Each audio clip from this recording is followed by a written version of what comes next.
Avoiding your unfinished home projects because you're not sure where to start? Thumbtack knows homes, so you don't have to. Don't know the difference between matte paint finish and satin? Or what that clunking sound from your dryer is? With Thumbtack, you don't have to be a home pro. You just have to hire one. You can hire top-rated pros, see price estimates, and read reviews, all on the app. Download today. At Danner, we believe our beloved trails will always need footsteps to keep the paths from fading, and those journeys are often better when shared.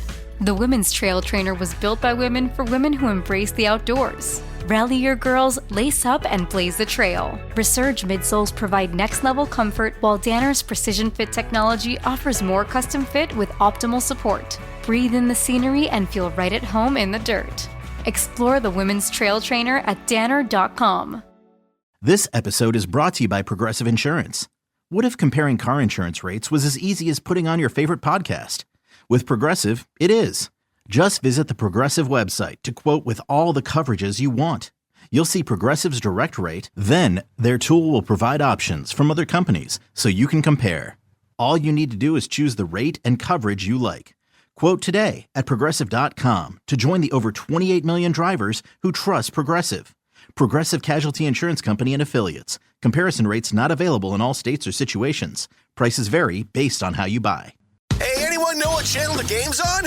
We know. Download the Sports on What app today and always know how to watch the game. Satellite, cable, or streaming. Sports on What knows the channel the game is on, and you can too. Subscribe today to start your 7-day free trial. Sports on What? We know. And now, here's the question. Hola, bitches. Good day to you and yours. All right, there are about a million different ways that you can lose your job, right? Insubordination, poor performance, unprofessional conduct, theft, corporate downsizing, inability to work with others, chronic absenteeism, replaced by AR or machinery, or if you're a certain nurse in England, you will lose your job after posing for OnlyFans. But more to the point, she was posing for pictures and filming sex scenes while at work. Turns out that's a no-no, mostly because she was doing it at work. But truth be told, we used to work with someone who did something similar. We just didn't figure it out until later. Going, man, that bathroom looks familiar in the background.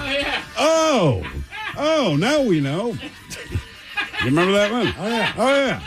I know that mirror. Oh, wow. Huh. Well, yeah, that's what you're doing on the overnight. Yeah. Meanwhile, a nursery school teacher at a Catholic nursery school, she lost her job after it was discovered that she was also an OnlyFans model. Now, she was not doing it on the job. She was found out exactly the way you thought she was. When the father of a student bought her pictures, but then the guy's wife found out about it. You can do the math.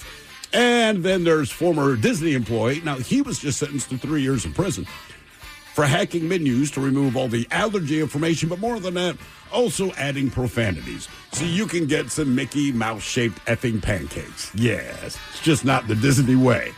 Now, these are just some of the stories we've come across. Stories that left us with many questions. Questions we'd like to ask you in the form of our random question, and this is how it works. You call us, we will ask you a question at complete random. And after you share your story, we will share with you the news story that inspired said question. To be a part of the big show, the random question, call 206-803-ROCK. Like KISW on Facebook, follow us on X and Instagram at Men's Room Live, and send your emails to the Men's Room at KISW.com. You're listening to the Men's Room with Miles and Thrill. 99.9 KISW. Over to us, away we go. Welcome to the 20th anniversary season, episode number 4,306.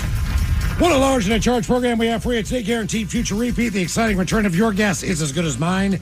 Our categories. We have the dirtiest U.S. cities, just reviewed. From clean drinking water to sewage disposal, littered streets, missed garbage pickups, they analyzed 12.3 million sanitation-related complaints in the United States.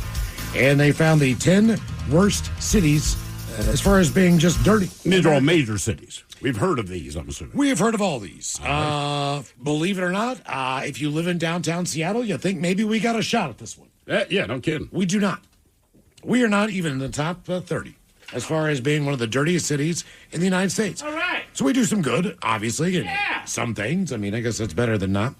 But two of the cities are in California. All right. 2 are in Texas. We've got 1 in Missouri, 1 in Tennessee, 1 in Maryland, 1 in North Carolina, 1 in Massachusetts, and 1 in New York. And that list was sent in by Leslie, one of our listeners. Oh, nice. The other category, as you know, Daily Mix Show, they will be in Puyallup on Saturday. They will be at the Red Dog in Puyallup from noon until 2, having a little party called Sunrise de Mayo, you see. Sunrise de Mayo. Bring your dogs, they want you to bring your kids and all that. So what we have for you in the other category is 10 non-religious holidays. I don't know if you knew this, Cinco de Mayo, not a religious holiday. Yeah, but what about Sunrise de Mayo? Well, we don't know. I haven't talked to him about it. Not a it. religious holiday. You might have I don't think celebrated. most people have any idea what Cinco de Mayo is. They, Mexico defeated the French, I believe, but it wasn't like the end of a war. No, it was Mexico battle. Independence Day is in September. Correct. Okay. Yeah. All right, so we know Easter, religious holiday. Yeah. Super Passover, religious. Christmas, you know the ones. These are the ones you celebrate and you go, well, you know, I mean, some we get a day off. Well, so wait. I mean, like July 4th. That's Independence Day. Thanksgiving, right. I mean, That's exactly right. All right. And, you know, if one of the answers is like Halloween, don't break down like the, you know, religious pagan aspects. You know the difference. You know, if we say St. Patty's Day, don't tell me about some Christian guy that found a shamrock. Right. We're talking about non-religious holidays, okay? You know, whatever. Found a leprechaun. Right. Mowing his lawn. I don't know. Whatever the deal is. Yeah. Christopher Columbus might have been Catholic. Right. We don't care. It's a non-religion. We don't celebrate religion on these days. right. St. Valentine's Day. That's exactly Saint. Yeah, exactly, man. What do you guys know? Why do I listen to this crap? So, dirtiest U.S. cities and non-religious holidays. Those are our categories coming up at 4:30. With your guess is as good as mine. And today's the day we do our random question. Question 206-803-ROM. It's Monday, bro. Come on. All right, we have no calls. Don't you do nothing. Nobody's back. By the way, just real quick, how was everyone's time off? After this week? Oh, yeah. You know what? In my case, it was fun, but the weather was a challenge. Because as soon as I left, the weather in Seattle got wonderful. That is what I heard. Where I went was rainy, cold. The high was like 52. Most days were 48 So it's not a vacation old. to me. It You're was just not in a a vacation. place. Yeah. Exactly. It's like, and everybody's like, oh, you brought the weather down. Except for one dude who didn't know it rained in Seattle. Yeah. But other than They had that, never heard that. No, he hadn't. Okay. I was shocked by the entire The weather was conversation. unbelievable here. Yeah. I went to the missed it. Seahawks draft party. I was outside. It was almost too sunny. You shut up. My Too neck was sunny. getting red. When'd you go? How long were you in Leavenworth? Just like 3 days. All right. Leavenworth, I love that town. I highly recommend those alpine slides. It's a little scary. Did you go to your new beer hall? I went to the Moochin House. You know, got a beverage in Did there. you tell anyone there? You know, I've been to the original. Were you that guy? That's the Hofbrau House. Damn it! Damn it! There's one in Vegas that's an exact replica, and I Okay. did tell them because there's German people working there. All right. But yeah, the Moochin House is just that. Plus, it's just a fun little town. And then, my one buddy on a Friday night made rack of lamb with Yorkshire. Oh, get pudding. out of here. Oh, delicious. I made a lamb shank last night. Oh, I I've also been stabbed another inmate. Exactly. hopped in the Wenatchee River. How was that? That was freaking cold. Yes. I mean, Who made that decision? Well, me and Rob. Rob and I. All right. We're maniacs. Is it like doing a like an ice dip? Yeah, kind of a we thing? had a hot tub. We had a beach entrance. We were like, let's go down there. We didn't like forage into it because this time of year it's so cold. It wouldn't take long for you to get in trouble. Yeah. So I just got deep enough that I could get like my boys in there and kind of. No, that's Yeah. when it changes, man. Yeah. Like if you're a dude, you know, you walk into the water and it's ice cold, right? And you get up to your knees and turn to your wife, like, I'm telling you, just get all the way in. It feels better. And it's like, ladies, listen, it is 100% our testicles. Once the cold water hits that, we're wrecked. Yeah. How about your Mexican hacienda? It was fantastic. Same place? You were at the same place every time? Not every time, but same place as last year because there are requirements. It must have a pool. End of requirement. So, not for me, for my son. So, the place we stayed at last year, we stayed at this year. He introduced some a Mexican couple to American football. All right. He wanted me to Nice. throw Okay. the football to him in the pools. The Oh, pool. I see what you're saying. They were out there trying to be romantic, right? It was one of those deals where she's sitting on the stairs. Oh, man. He's got his back pushing her. She's got his arm around the chest. Their heads are kind of leaning on each other. My kid just dives in. We started throwing the football around. I kind of felt bad. My kid didn't care. But after about 10 minutes, the guy doesn't speak any English. I don't speak Spanish, which is why I love it. He just makes the football motion. So I tossed in the football, and basically he, his wife, and my son, they played football, and I just chilled. Yeah. It was perfect. You got to know if you're going to a pool. Unless you're in Vegas, there's going to be kids everywhere. Of course there's going to be kids everywhere. You cannot avoid kids. That's all he wants to do. You can't be romantic. No, nothing. Kids will be in there at 2 o'clock in the morning if their parents will let them stay up that late. Oh, always. You know? Always. Every time, man. Kids. People that love pools. Yeah. Well, I mean, I don't mind I kids. think it's better. It's better at least you have your kid. I would be that awkward person and be like, sorry, I'm getting in the pool. I just would have kept my back to him. Well, but look, man, I'm sorry. If it's a hot tub, I get it. Maybe I will not encroach on your romance time. But a pool, it's a pool. Right. Yeah. You are a couple. You took this little itty bitty corner. The rest is out. Also, I like kids. So, like, when they're playing in the pool, I'm like, all right, kid, I'm going to give you a foot flip. You ever seen this before? And then their parents are cool. Do you ask for permission or do you just do it? I know. No. I ask him, I was like, put your hands on my shoulders. I'm going to flip you. Do you want to dive backwards? Do whatever you do. I'm trying to flip them up in the air so I can do like a couple flips and learn how to do that. But then how long you stuck doing that? Because the thing with kids, forever. if you do I something and they like it, you can't stop. I don't mind that. Really? That's one of the things I miss about being a parent with my young kids. Throwing your kids in the water. Just playing with, getting stoned and laying on the carpet and putting puzzles together and doing all these weird games. I love that, man. All right. I thought that's the one thing I miss about being. It's not that I don't appreciate my adult children. I just That sounds to me like you don't appreciate it. I just miss that part of parenting. I thought that was a fun time. You know, obviously it's a little bit more challenging, but as soon as they could like put their own clothes on and stuff, that helped. But I dig that part. I'm happy about that. yes. Oh, do we have callers on the line now? Apparently. All right. Hello, Brad. Welcome to the men's room. Hola. Hola. Brad, welcome to the program. Brad, a question. What do we got for you? Okay, here's a good one. What would you say is the lamest or coolest tourist attraction that you've ever visited? Coolest or lamest? Oh, wow. I don't go vacation much, so. I mean, hell, even if it's the Space Needle. I mean, either meet your expectations, you think it sucks, or you think it's awesome, right? I mean, it is what it is. Space Needle was cool, but I've been on that when I was little. Yeah, I don't know. How about Disneyland? You Good or bad? You thought it was awesome or bad? Good. Yeah. It was excellent. I agree with you. How long did you have to wait in line on average when you were there? Oh, wow. Depends on what ride it was, but probably, God, it was when I was like 13, so it's a long time ago. But, I mean, that's the only knock you ever hear. Anyone that goes to a Disney property is like, look, they know what they're doing. You have a good time. It's just the wait. Or Correct. cost. It is. Cost. Yeah. That probably 20, 30 minutes at least. No, it's not bad, man. I mean, Yeah, But when you're 13, it's great because the cost is not yours. exactly. Yeah. So the memories are real good. So there's some I have heard of underwhelming tourist attractions. that Plymouth I've never Rock. seen.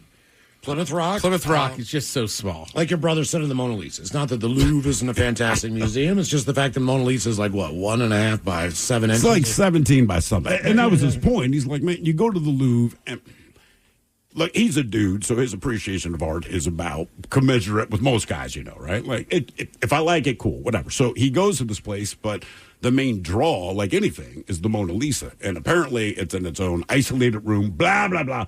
So he has to wait in line. He's like, I get there, man. It's like a goddamn postage stamp. I said, but it's not the size, man. I said, it's the Mona Lisa. He's like, right, but you always think it's going to be bigger. It's like, kind of sucked. He's like, so I looked at it and was like, all right. The one that made me was feel better about myself was Hollywood Boulevard.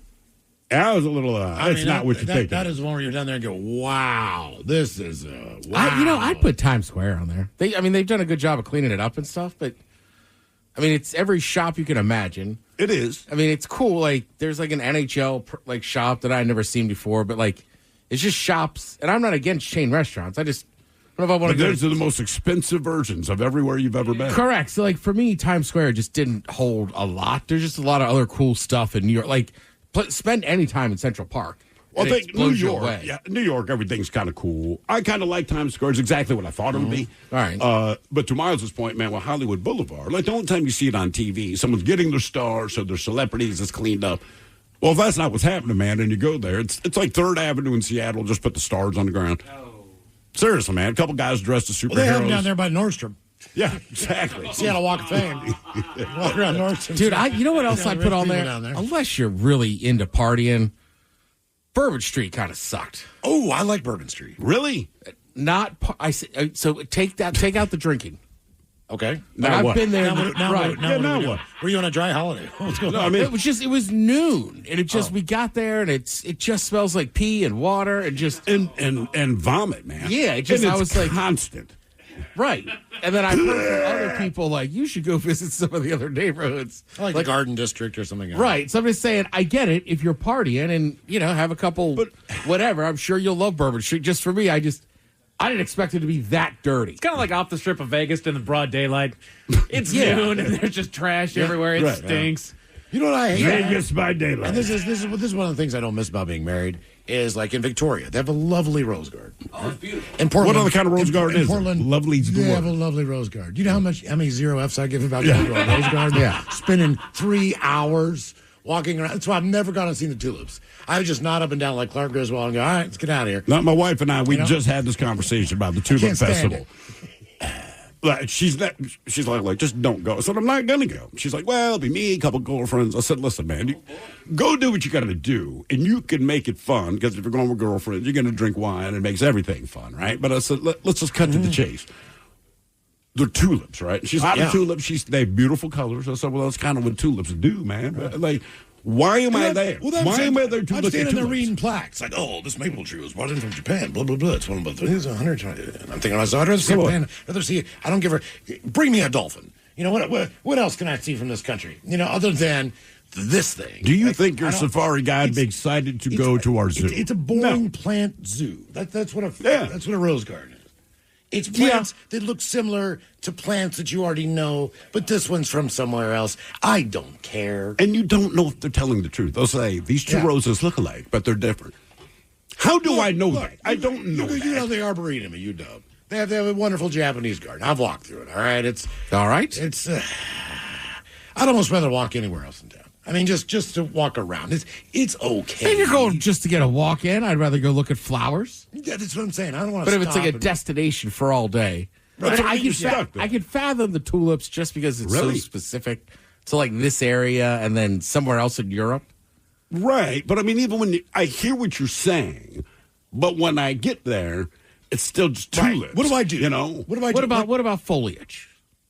You mean like fall foliage? It's nice if you're driving, because you're driving there anyway, and you look around, and you go, "Oh, look, the tree." If I still lived on the East Coast, I would still I love driving up. Like you get to the Northeast in the fall, it's beautiful. It is. It absolutely is. I like more of the practical application. Like, so you go to a blueberry farm because you're going to pick blueberries. You pick blueberries, sure. Right. You go that to still sounds like lame. Even if you go to a pumpkin patch, you're going to come home with I hate the pumpkin patch. I love it. That's because really? I refuse. Yes. I'm just cold and wet, and I'm like, if you want a pumpkin that bad, let's just buy one at the goddamn store. They have it up front. Get yourself a hot chocolate, pour some schnapps in Okay, take away the hot chocolate or the cider, right? That seems to be like the go-to drinks for the pumpkin. All right, cider what donuts. else is what? Cider donuts. Apple cider donuts. Oh, my God. Yeah. Apple fritters. I guess, but it's specifically, you only see, like, apple cider donuts are sold all year round. All right. But for some reason, you never think about eating them until, like, the fall. Like those 2 months. One thing that I've heard's cool that I've never done in Seattle is the underground tour. And I've never heard I've heard anybody the same thing. say anything other than that it was a good time. I have. Really? Yeah. What'd they say? Okay, Eeyore. I have. It's just a little line out the one person that said it the way I said it. Really? Look, fine. It was my mom. My mom loves all kinds of boring BS. And for her to go, I didn't like that tour. I'm like, Really? you found it a little boring. She was like, yeah. And I'm like, okay. Wow. That is a bad review right there. Right, that's why I went, I have. Okay, Mom. What's the latest or coolest tourist attraction you visited? Hundreds of people have flocked to have their photo taken on a dumped couch in the middle of a village after it became an unlikely tourist attraction. Since finding fame, the two-seater has been mentioned on TripAdvisor as something that you should do if you're in Gloucestershire, England. They have a dedicated Facebook page. An abandoned couch. It was dumped on a wasteland in the middle of a village in early April. But a photographer, I guess, who's pretty popular, his name is Alex Elton Wall, thought it presented an opportunity to document the local community, and has since taken more than 150 portraits of its residents sitting on that couch. He said a piece of rubbish turned into something fun, and as an amateur documentary photographer, it's been a great opportunity to photograph the local community. hard to take pictures of families these days. It's been an amazing opportunity to take pictures of the community as they all come together. Families, dogs, landlords, landladies, friends at pubs all come down and get their either friend or family picture taken on this couch that was abandoned in the field. Huh. All right. So he's kind of making that happen. Well, based on the fact, I guess he took one just really cool portrait picture. And now everybody wants to be there. Now everyone wants to sit on that couch and kind of get their own picture on it. So before it was an empty couch in the middle of a field. And also known colloquially as junk. As West Virginia. Isn't there like a Prada store or something like in the middle of the desert in like Texas? But it's not like a real one. It just has like the facade of it. And I feel like people go out there specifically to get pictures with it. Road trip. Prada. Or maybe it's a Tiffany store. Tiffany's of the desert. More of the random question coming up 206-803-ROCK. Ready to explore Europe the striped way? Then fly with Condor Airlines. With nonstop flights to Frankfurt, Germany, there are great connection options to several European cities. Whether it's the romantic streets of Paris or the stunning beaches of Barcelona, Condor will start your vacation and make it even more memorable by offering comfortable and spacious cabins where you can sit back, relax, and enjoy the flight. Fly the striped way. Visit condor.com today. Hate doing cardio? Try brushing and flossing your teeth. I'm not talking about building up a sweat. I'm talking about building a healthier mouth. For a healthier heart, for a healthier you. Smile Generation trusted dentists look at your care through the lens of the mouth-body connection, because what happens in the mouth plays a critical role for the rest of your body. To find a dentist near you committed to treating all of you, visit smilegeneration.com/confidence today and live longer, healthier, and happier with confidence unleashed. Nerds! Today's episode is sponsored by Smart Travel, a new podcast from NerdWallet. Smart Travel doesn't just cover points and miles. They break down all the financial aspects of your trip, whether that's the best days to book, how to avoid hidden fees, or which fancy travel credit cards pay off, and which ones are just an expensive flex. If you want your travel budget to work harder, then dive into the best deals, products, services, and more with Smart Travel from NerdWallet, wherever you get your podcasts. $50,000 to $80,000 to repair and replace a broken sewer? That stinks. Well, that's what you get when you buy an older home. We don't have that kind of money. I mean, who does? Well, don't wait until it's too late. Call Pinky's. Pinky's? Yes, Darlene. Pinky's Plumbing. They do everything plumbing, even sewer and drain cleaning. A little preventative maintenance now will save you a big headache later. Just schedule it at pinkysplumbing.com. Oh, thanks, Ethel.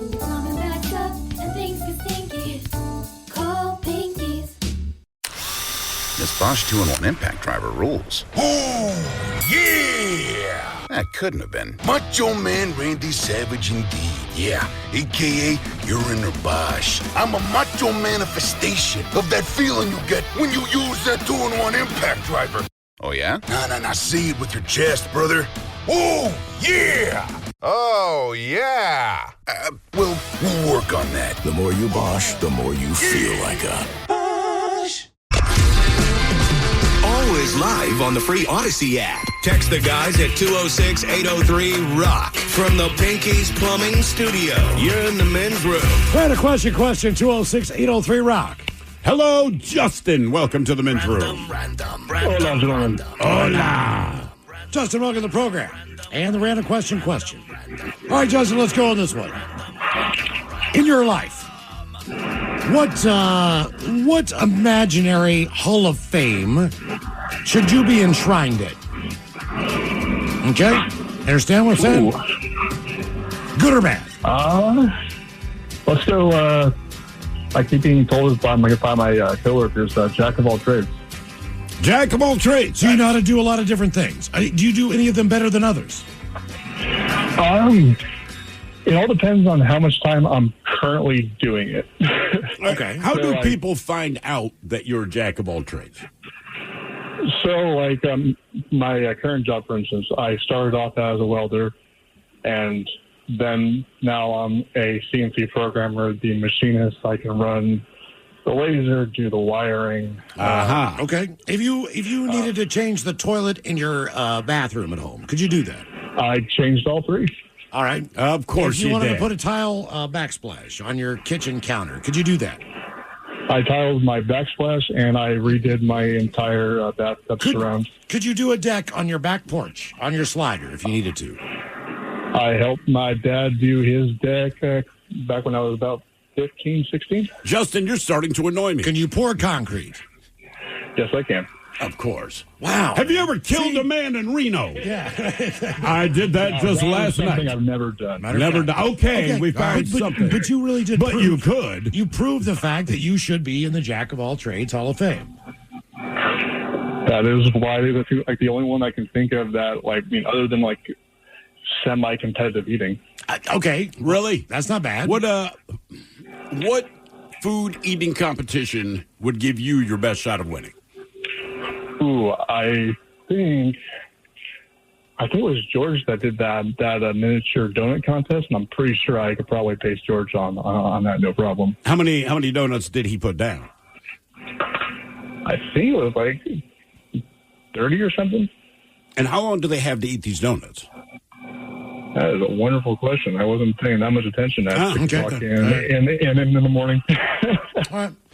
I thought about this a little, and nothing important, but I think things like if they did have these Hall of Fames, that I should be considered. Okay. So, for an example, Metamucil Hall of Fame. For sure. Yeah, you've been flying their flag. There's not a lot years. of people who've been talking about this miracle drug for 25 years, as much as possible, especially when you consider the age appropriateness of bringing up this conversation. Right. So you shouldn't be 30 and talking about the benefits of Metamucil. But that's what you've been doing. Correct. So I think that they should just... Is that Hall of Fame, or do you get a lifetime supply? Recognition. This has been free advertising. I've been singing the praises of this company that no one else... They do advertise on the radio. They don't advertise on our show. They don't advertise. They don't need to, because you bring it up. Because I do it.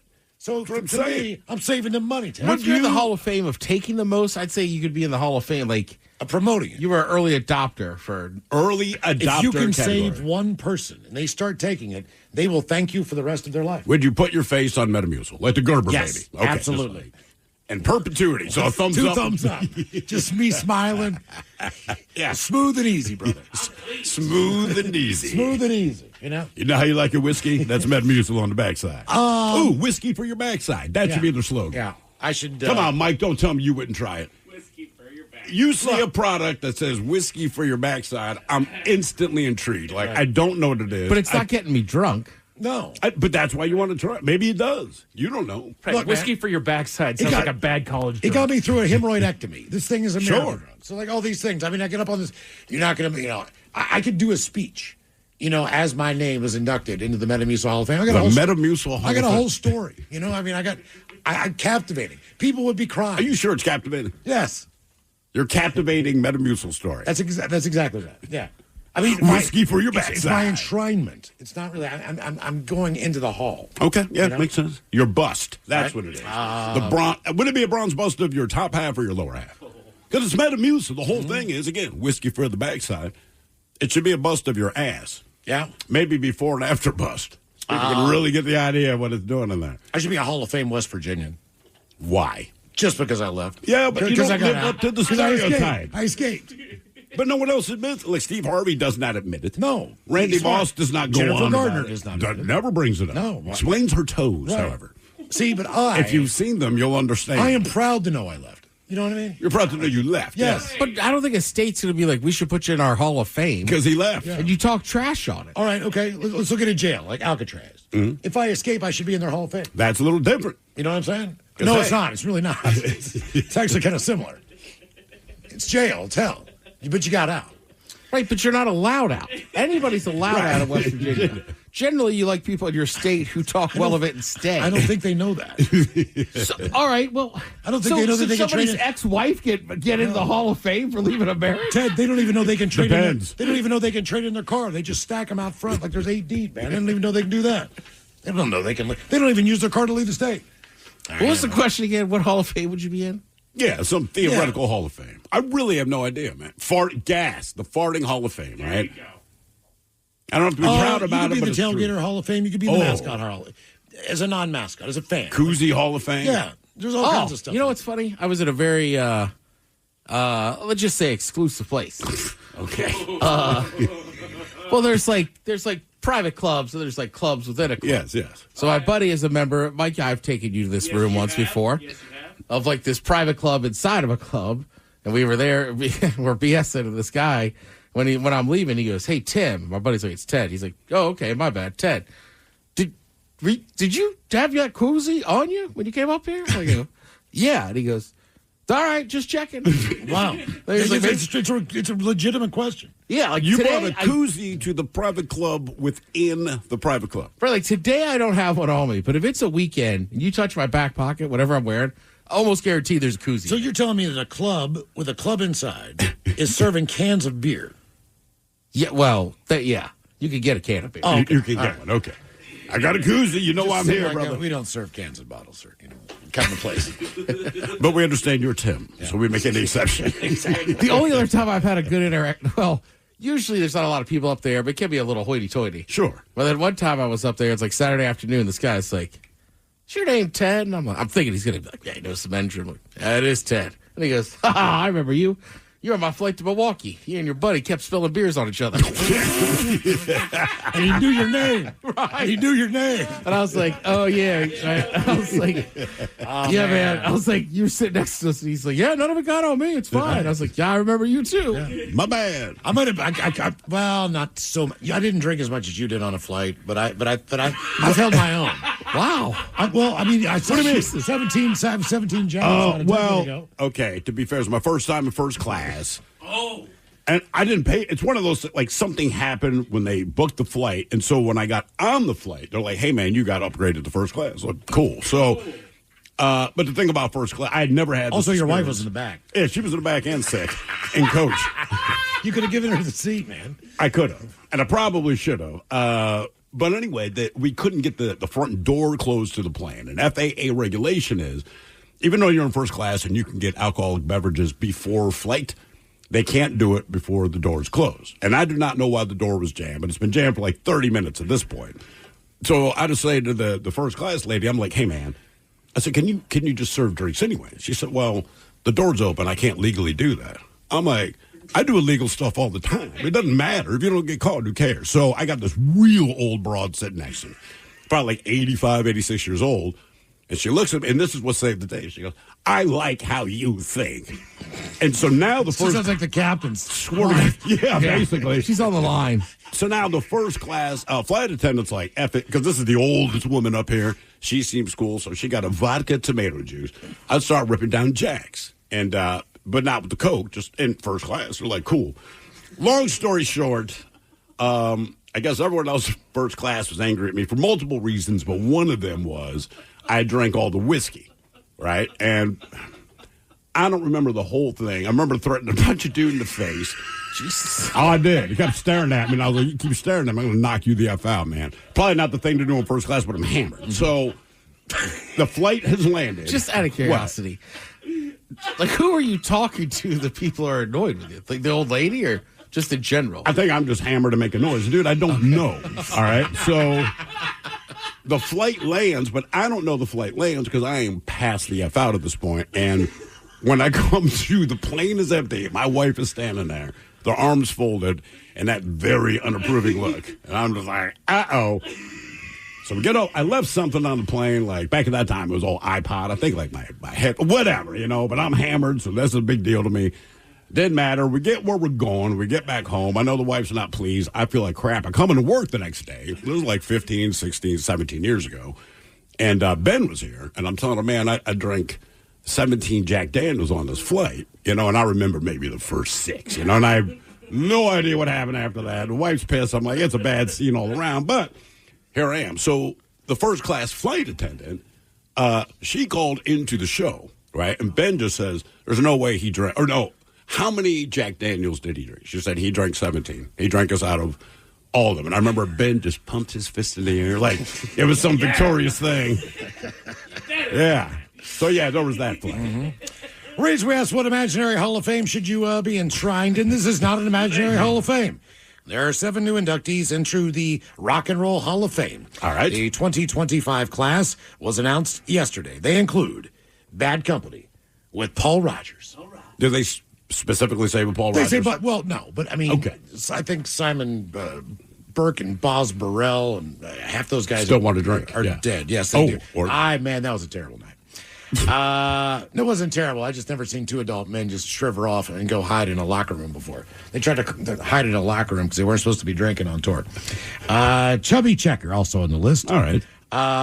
Joe Cocker, that'll be a posthumous inductee. Cyndi Lauper, who you just saw in concert. And She was great, man. A hell of a show. Outcast also in, along with the White Stripes and Seattle's own Soundgarden, finally getting in. There we go. So 3 of the 4. 3 of the Power 4. In. We'll talk about it later in TV time, but I'm interested to see, like, what? I don't understand why they have voting on that one. What do you mean? Well, so, like... Well, Fish actually was the fan choice to vote in, but they didn't get in for whatever reason. So I don't That's understand. why I'm asking. Yeah. Oh, so the fan favorite was Fish, and they're like, cool. But, not going you're supposed to allow the fan favorite in. To Ted's point, I'm That's why assuming they have it. that's why you asked. See, because Ben Shepherd was going to come on the program.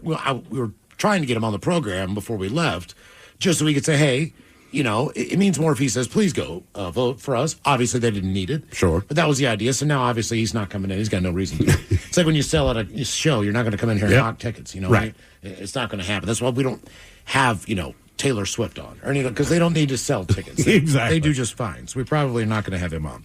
But the nominees that did not get in included Mariah Carey, Fish, who was the fan favorite, Billy Idol, who I think should be in there eventually, Joy Division, New Order, Mana. I'm not sure if Mana. I don't even know if I know who that band is. And that 25 years, and I'm not sure who that is. I've never heard of them. Black Crowes did not go get in, and Ted, your band Oasis was not enshrined either. Yeah, we'll talk about it more later, but yeah, some of those choices on that list, I'm like, are you asking me? Yeah, you have to be around for at least 25 years. Mm-hmm. And nominees were voted on by more than 1,200 artists. They are required to know these bands and listen to them. Well, sure. Where I just learned for the Oscars or some crap, you have to watch all the movies this year if you want to vote. I just thought to myself, Well, yeah. that is the most amazing thing I've ever heard in my life. What did you think they did? Well, I just assumed. Oh, that they have in fact seen the that movie. if you're voting for the best picture, that you watched all the ones that are available. Don't you think that would be a requirement already? You would think. Yeah. But apparently that's I mean, if you're voting on it. Hello, Kylan. Welcome to the men's room. Hola, bicholas. Hola. Welcome to the program. What do we got here? How'd you pronounce your name again? Kylan. Kylan. All right, Kylan. Let's see what we got. I'm Kylan home. Yeah, not Kaylin. Kylan. Okay. How many times do you have to correct people? Every time? Every day. All right, Kylan, let's go with this one. How old were you when you had your first taste of booze? I'd probably be about 12 years old with my dad. Can of beer? No, it was liquor, I think. Oh, wow. I think it was Golden Slogger. Okay. Ooh, how much of it did you drink? Was it just a sip kind of thing? No, he got us, me and my brother, so drunk we ended up puking blood that night. Oh, wow. Was he trying to teach you guys a lesson, or did he just overdo it? Yeah, probably. I was going to say, what counts, Miles? I mean, It's like, I you get never a remember sip. being like, right, having like a sip of a beer or having like a sip of I wine. think it's when you're allowed to have your own drink. In other words, when I think you I get was that like can of beer. 13 when we figured out one time at a party we could empty out the Pepsi cans and fill them up with beer from the keg. Plus, I think there's All a right. difference between when you're allowed to have your first drink and when you've had your first drink. Yes, Because but they're usually if you do a shot, that's your first drink. That's absolutely- If you do a can of beer, that's your first. Actually, you know If what? taste of wine is not your first drink. It's not until you get a regular glass if you're religious or whatever. My mom, she just had some friends that like Tony's parents were off the boat Italian. So like if you went over there to eat dinner, you got a very small glass of wine, usually cut with ginger ale. Right. But she was just like, I don't know. That's just That's the way just part we of do it. it. I remember having like sips of my dad's beer when I was a kid. And I remember telling him, like, I'll never drink beer in my life. And he laughed and laughed. But my first actual shot, I was 14. We're in the Bahamas, and I'd gotten to know the daytime bartender guy there, right? And so he's setting up for the bar. We're just talking about whatever. And in my mind, when you had a bad day, dudes came home and got a shot of scotch. Right? So he asked me something. I don't know. We kind of laughed, and I said, oh, man, I need a shot of scotch. So he poured a shot of scotch. And so I grabbed it, and I remember as I'm tipping this thing up, I see him like slow motion go, no. Anyway, I took a shot of scotch at 14, and it was not what I expected. No. I could not Very believe. I've told this story. I was around that age, and my brother and all his cool bartending friends from Fridays, they're going to go to Laurel Racetrack, right? Because they're going to simulcast the Kentucky Derby. So we get to Brian, the one guy's house, right? And Brian was the coolest dude you ever met, right? Just giant brother. Looked like he's chiseled out of stone, even though he sucked at sports. But he was just a super nice guy, right? So I'm 13, 14. So I'm giving my brother crap, like, let me have some. Finally, Brian goes, let him have some. And I'll never forget, they gave me a shot of Bushmills. Ooh. And then gave me Sierra Nevada Pale Ale. Ooh, that's a good beer for the first beer. Oh. Oh, you're trying to cheat. They're trying to make sure that you didn't drink everything. I think that was Brian's point, because at no point later that day did I ask for anything else. Yeah. Yeah, I was right in that same age group too, where I was too, young enough to where I wanted to take the shot, but definitely too young to actually enjoy it. Yeah. So my old man kind of had the same reaction, like, all right, let's get the kid a shot. He grabs up on his top shelf a bottle of Yukon Jack whiskey. Yeah. And I pull it up to my nose. He says, "Don't smell it. You won't drink it if you do." And it smelled like straight up wart remover, dude. And I took that shot down. I was like, that's disgusting. Dude, I mean, look, when I was a bartender, it was a college town. So you'd get kids coming in on their 21 run and always feel like, can you get a free shot? But like, no worries. And then it looks like whiskey. Just same thing. Don't smell it. Just drink it. It was always Hennessy or E&J. Yeah, if you're not expecting that taste. Yeah. And you're not. Someone here says I was 8. My friend and I split at BJ's wine cooler. All right. And someone else says I was 4. I snuck a 40 of Moosehead. Passed out and was sick for a week. Damn. 40. 4 years old, taking down a 40. Yeah. Good. What year did 1983. I ended up watching Vacation, all right? So Rusty, there's this scene where he chugs a beer and just absolutely downs it in front of his dad. Like, you want a beer, Rusty? And he's like, sure. I determined at that age that the first beer that I had, because I hadn't had a beer at that point. Chug it? I'm going to chug it. Yeah. So I was at my dad's house and opened up the refrigerator before I was going to bed. How old are you? 13. And I'm like, Dad, can I have a beer? And he's like, sure. And I just absolutely, because I could chug anything else. Right. I could chug a Sprite. I could chug the carbonated stuff. It's harder. Yeah. Beer's just going down nice and smooth. And I crushed the can, and I threw it against the wall. And I walked upstairs and went to bed. Because that's how I wanted to do that, man. The reason we asked how old were you had your first taste of booze, headline says, bad idea, bringing Jell-O shots to a 5th grader's party. It was her birthday. Yeah, you can imagine what happened after that. More of the random question coming up, 206-803-ROCK. The Toyota Tundra and Tacoma are designed to outlast and outlive, combining raw power with precision engineering, all backed by Toyota's legendary reputation for reliability. Climb inside a Tundra and experience the uncompromising strength. With its available iForce Max engine, the Tundra delivers exceptional power, torque, and towing capacity. Plus, the spacious and high-tech cabin keeps you connected on the run. Or check out a Tacoma. Agile, dependable, and unstoppable. The Tacoma's designed for those who go beyond the trails. Stay ahead of the pack with available off-road features like crawl control. Or break out your tunes with the available portable JBL speaker. Toyota trucks are built to last, year after year, mile after mile. So outlast every adventure and outlive the moment. Buy a Tundra or Tacoma today. Visit buyatoyota.com, the official website for deals. Or stop by your local Toyota dealer to find out more. Toyota, let's go places. If you're ready for a new job, let Express Employment Professionals help you. Express is already hiring for summer jobs in a variety of industries. Job seekers never pay a fee at Express. Go to expresspros.com to find your location. That's expresspros.com. Going up. Prices keep going up these days. It feels like being on an elevator that only goes up. Going up. But not at Metro. We're pushing the down button. Going down.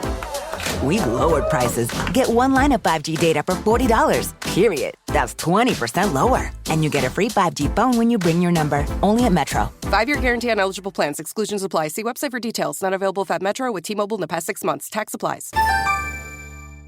The brand new Grand Casino and Shoreline is now open. Step into the action with Vegas-style table games like Baccarat, Heads Up Hold'em Poker, Pai Gow, Blackjack, and High Card Flush. Feeling hungry? Feast on delicious Chinese, Vietnamese, and continental dishes, plus breakfast favorites. Dine in or take out. And don't miss daily happy hours from 4 p.m. to 7 p.m. and 10 p.m. to midnight. Grand Casino and Shoreline off Aurora. Open daily from 9 a.m. to 4 a.m. Visit GrandCasinoGaming.com.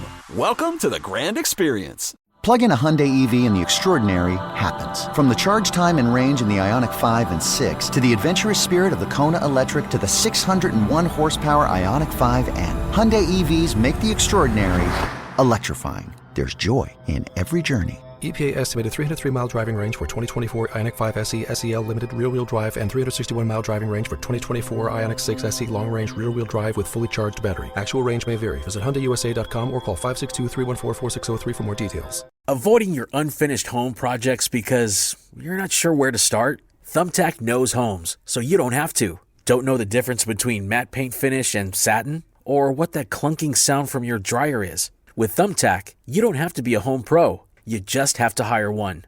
You can hire top-rated pros, see price estimates, and read reviews, all on the app. Download today. At Danner, the journey is never complete. The Danner N45 Trail Hiker is designed to support those willing to sweat in search of their edge. Featuring per-spare uppers with a Reaprene gussets for maximum breathability and Endurafoam midsoles for long-lasting comfort and cushion. The recraftable Vibram Mega Grip outsoles are built to be rebuilt. Danner's precision fit technology is available in women's styles. Breathe in the scenery with the Danner N45 Trail Hiker. Wherever you are on your journey, take new steps in the only direction you were meant to go.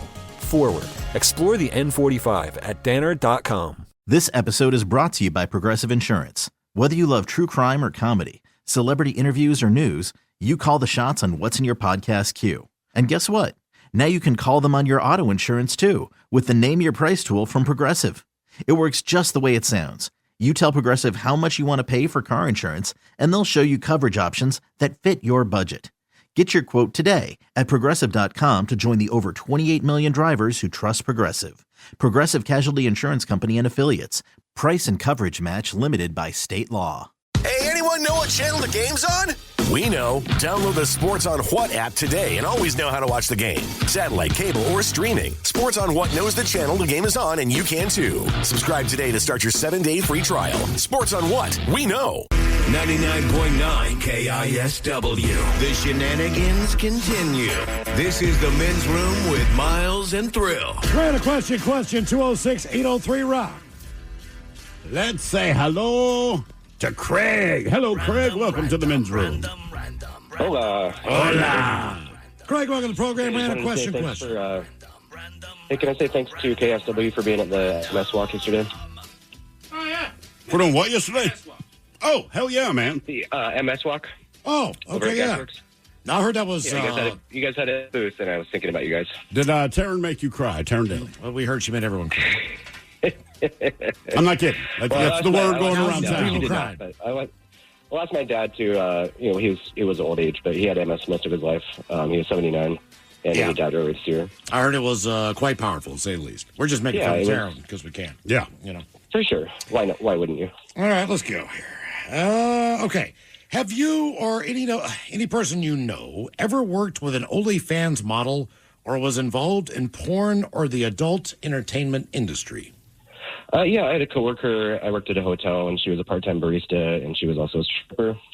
Okay. All right. Did you ever go and watch her at her other job? No, I was never tempted to. Also, I've never been to a strip club in Washington. Where have you been to a strip club? Portland. Oregon. Yeah. That change coming up soon because I guess they're changing the laws around here about alcohol. Is that not changed yet?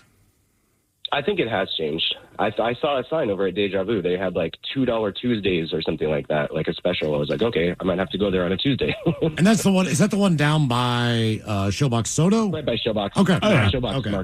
Market. Oh, right. Know that one as well. Okay. Yeah. I wonder if it's changed all the way around, like the ones in front of the Pike Place Market, or that's what he's talking about. Deja Vu. Yeah. So I think I want to say I walked by the other day and there's literally a sign that says now serving alcohol. All right. Okay. All right. Good. Well, maybe we're something checking out again. Yeah. I mean, I've known a couple of people who've worked in strip clubs before. I've known a lot of people that worked in strip clubs. We unintentionally, yeah, exactly, met a penthouse pet of the month, whatever they call it. We had worked with her back in Baltimore. We moved to Seattle, and a penthouse shows up, and we're just staring at this girl going, man, I swear to God, like, not just that I've seen her before, like, I've spoken to this person. And then when we kind of read the blurb they have about her, we're like, oh, we know exactly who this is. We worked with Christy Shake for a day at a golf tournament, and she was a Playboy center for Yeah, but we've worked with people that have OnlyFans accounts, and then one person for sure did porn. Okay. We had someone here who we called them pound cake. They were very sweet but very dense. I think that explains this. And we didn't realize Hair Club? it. Yeah, Hair Club.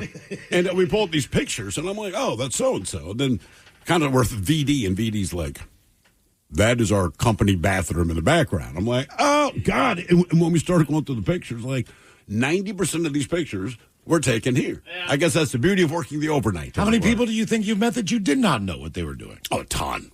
A ton. Yeah. Especially with OnlyFans. I might have, right, correct. I could have that account. You would never know what I'm doing. Oh, we know. Maybe I have a specific thing that, that people are into. Whatever it is.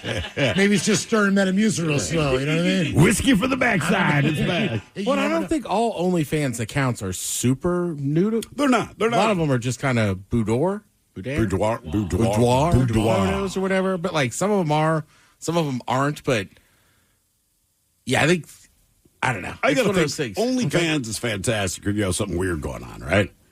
Like you got hammer toes, like somebody out there's like, I will pay you money. Seriously, take pictures of your feet, or I don't know, I got an underbite. Somebody out there is like, man, I don't know what it is. I love me an underbite. You're now making money off of this thing. There's a corner out there. He's got naked dead people. I guaranteed. Anyway, here they are. You pay me money. Reason we asked if you ever worked or known anyone with the OnlyFans account or worked in porn. A nurse is being investigated for taking explicit pictures for an adult website while at work. Her name is Sarah Whittle, 24 years old. She got Whittle boobs. And has also made sex tape and sells her used... That's a stage name. She sells her used underwear. The healthcare assistant can be seen showing off her bra and knickers under her uniform. This has got to be London. East London, yes. In the video, where she's got her ID lanyard on. That's not smart. She bares her breasts and says, oh, God. I get so nervous. I'm going to get caught. Another clip, she performs a sex act on herself. And then in the third, she boasts of having sex with a paramedic after they lost a patient. Oh, damn. She says sex and death go together. Weird how that makes you horny. She also sells used undies in specimen bags. A source says this is completely inappropriate. She should be focused on saving lives, not financial gain. Yeah. Very good stuff. But, hey, when she doesn't save a life, it gets her horny. One more story headline here. A nursery teacher, 29, is fined after a pupil's mother finds her OnlyFans account because her husband had subscribed to it. Correct. A Catholic nursery school teacher has been fired after a parent found her OnlyFans account where she posted adult content. Now, she's a good-looking woman, too. She was suspended without pay from her job at the nursery in North Italy.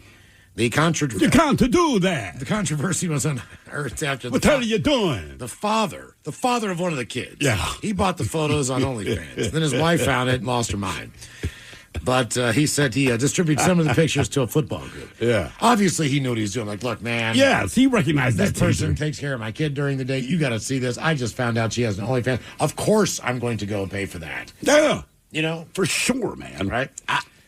I mean, look, she was a really good-looking woman, too. So I was going to say, yeah. But you also know what your kid's teacher. It's like, of course you're in, man. And she's basically, look, it's just financial. I just need the money. Yeah. And I'm making money off of it. I can't earn a living working in a nursery school. Sorry, man. That's just not paying the bills. If I can do this, maybe I'd be able to travel. So you can understand why she was doing that. You understand why the husband is probably still not out of the doghouse. He was bad already. Now that it made news, you've elevated the cutting it off. I think it is somewhat. He has defense on it. It made the news because you freaked out. If you hadn't freaked out and word got back and now she's lost her job, well, that's what they're not covering me. It just feels more personal, though. Like, you get caught looking at porn, you're just looking at porn. But it's like, you're looking at our kid's teacher. Well, yeah. I just feel like getting caught with that would seem different than just getting caught by your wife looking at porn. Okay, I know what you mean. I do know what you mean, but also, like, babe, if it makes you feel any better, and it probably won't, like, it doesn't matter. First of all, it's not really a teacher. It's a daycare provider. It's someone who's watching your child. The person that's making sure I'm they just get saying, you know her, though. Yeah. Yes, you got to go there and pick your kid up. If you find your wife, right, she's master, like, whatever. She has, your wife loves Tay Diggs, right? Mm-hmm. But if you know, I don't know. If I knew him. Right, if she's looking at pictures of Miles, you'd be like, okay, look, wait a minute. Look. Like, this a little and he's too gross close. looking. Let's say you're married, and let's say it's back in the days of Playboy magazine. All right. And our I don't know, the midday girl or the receptionist is in Girls of Radio. All right. You buy that magazine and bring it home. Does anyone care? But you bought it specifically. But look, you know what I mean? You bought it because Denise is in it, right? And I would be like, honey, look, it's just a girl from down the hall. Right.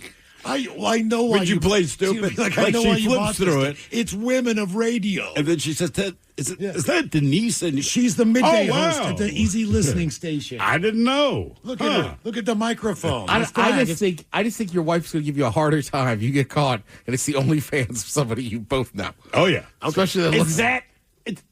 Is that his she teacher? met Denise at the Christmas party. Yeah. She kind of knows her. Yeah, she looked familiar. Not to me. Right. I mean, yeah. God, man, there was one guy that I worked with before, and he was in Playgirl magazine. He was in Playgirl. He was in Playgirl magazine. Did he show everyone? It was men of radio, guys of radio. All right. Oh, they all did. And so I could not believe it because I did not think that he was attractive.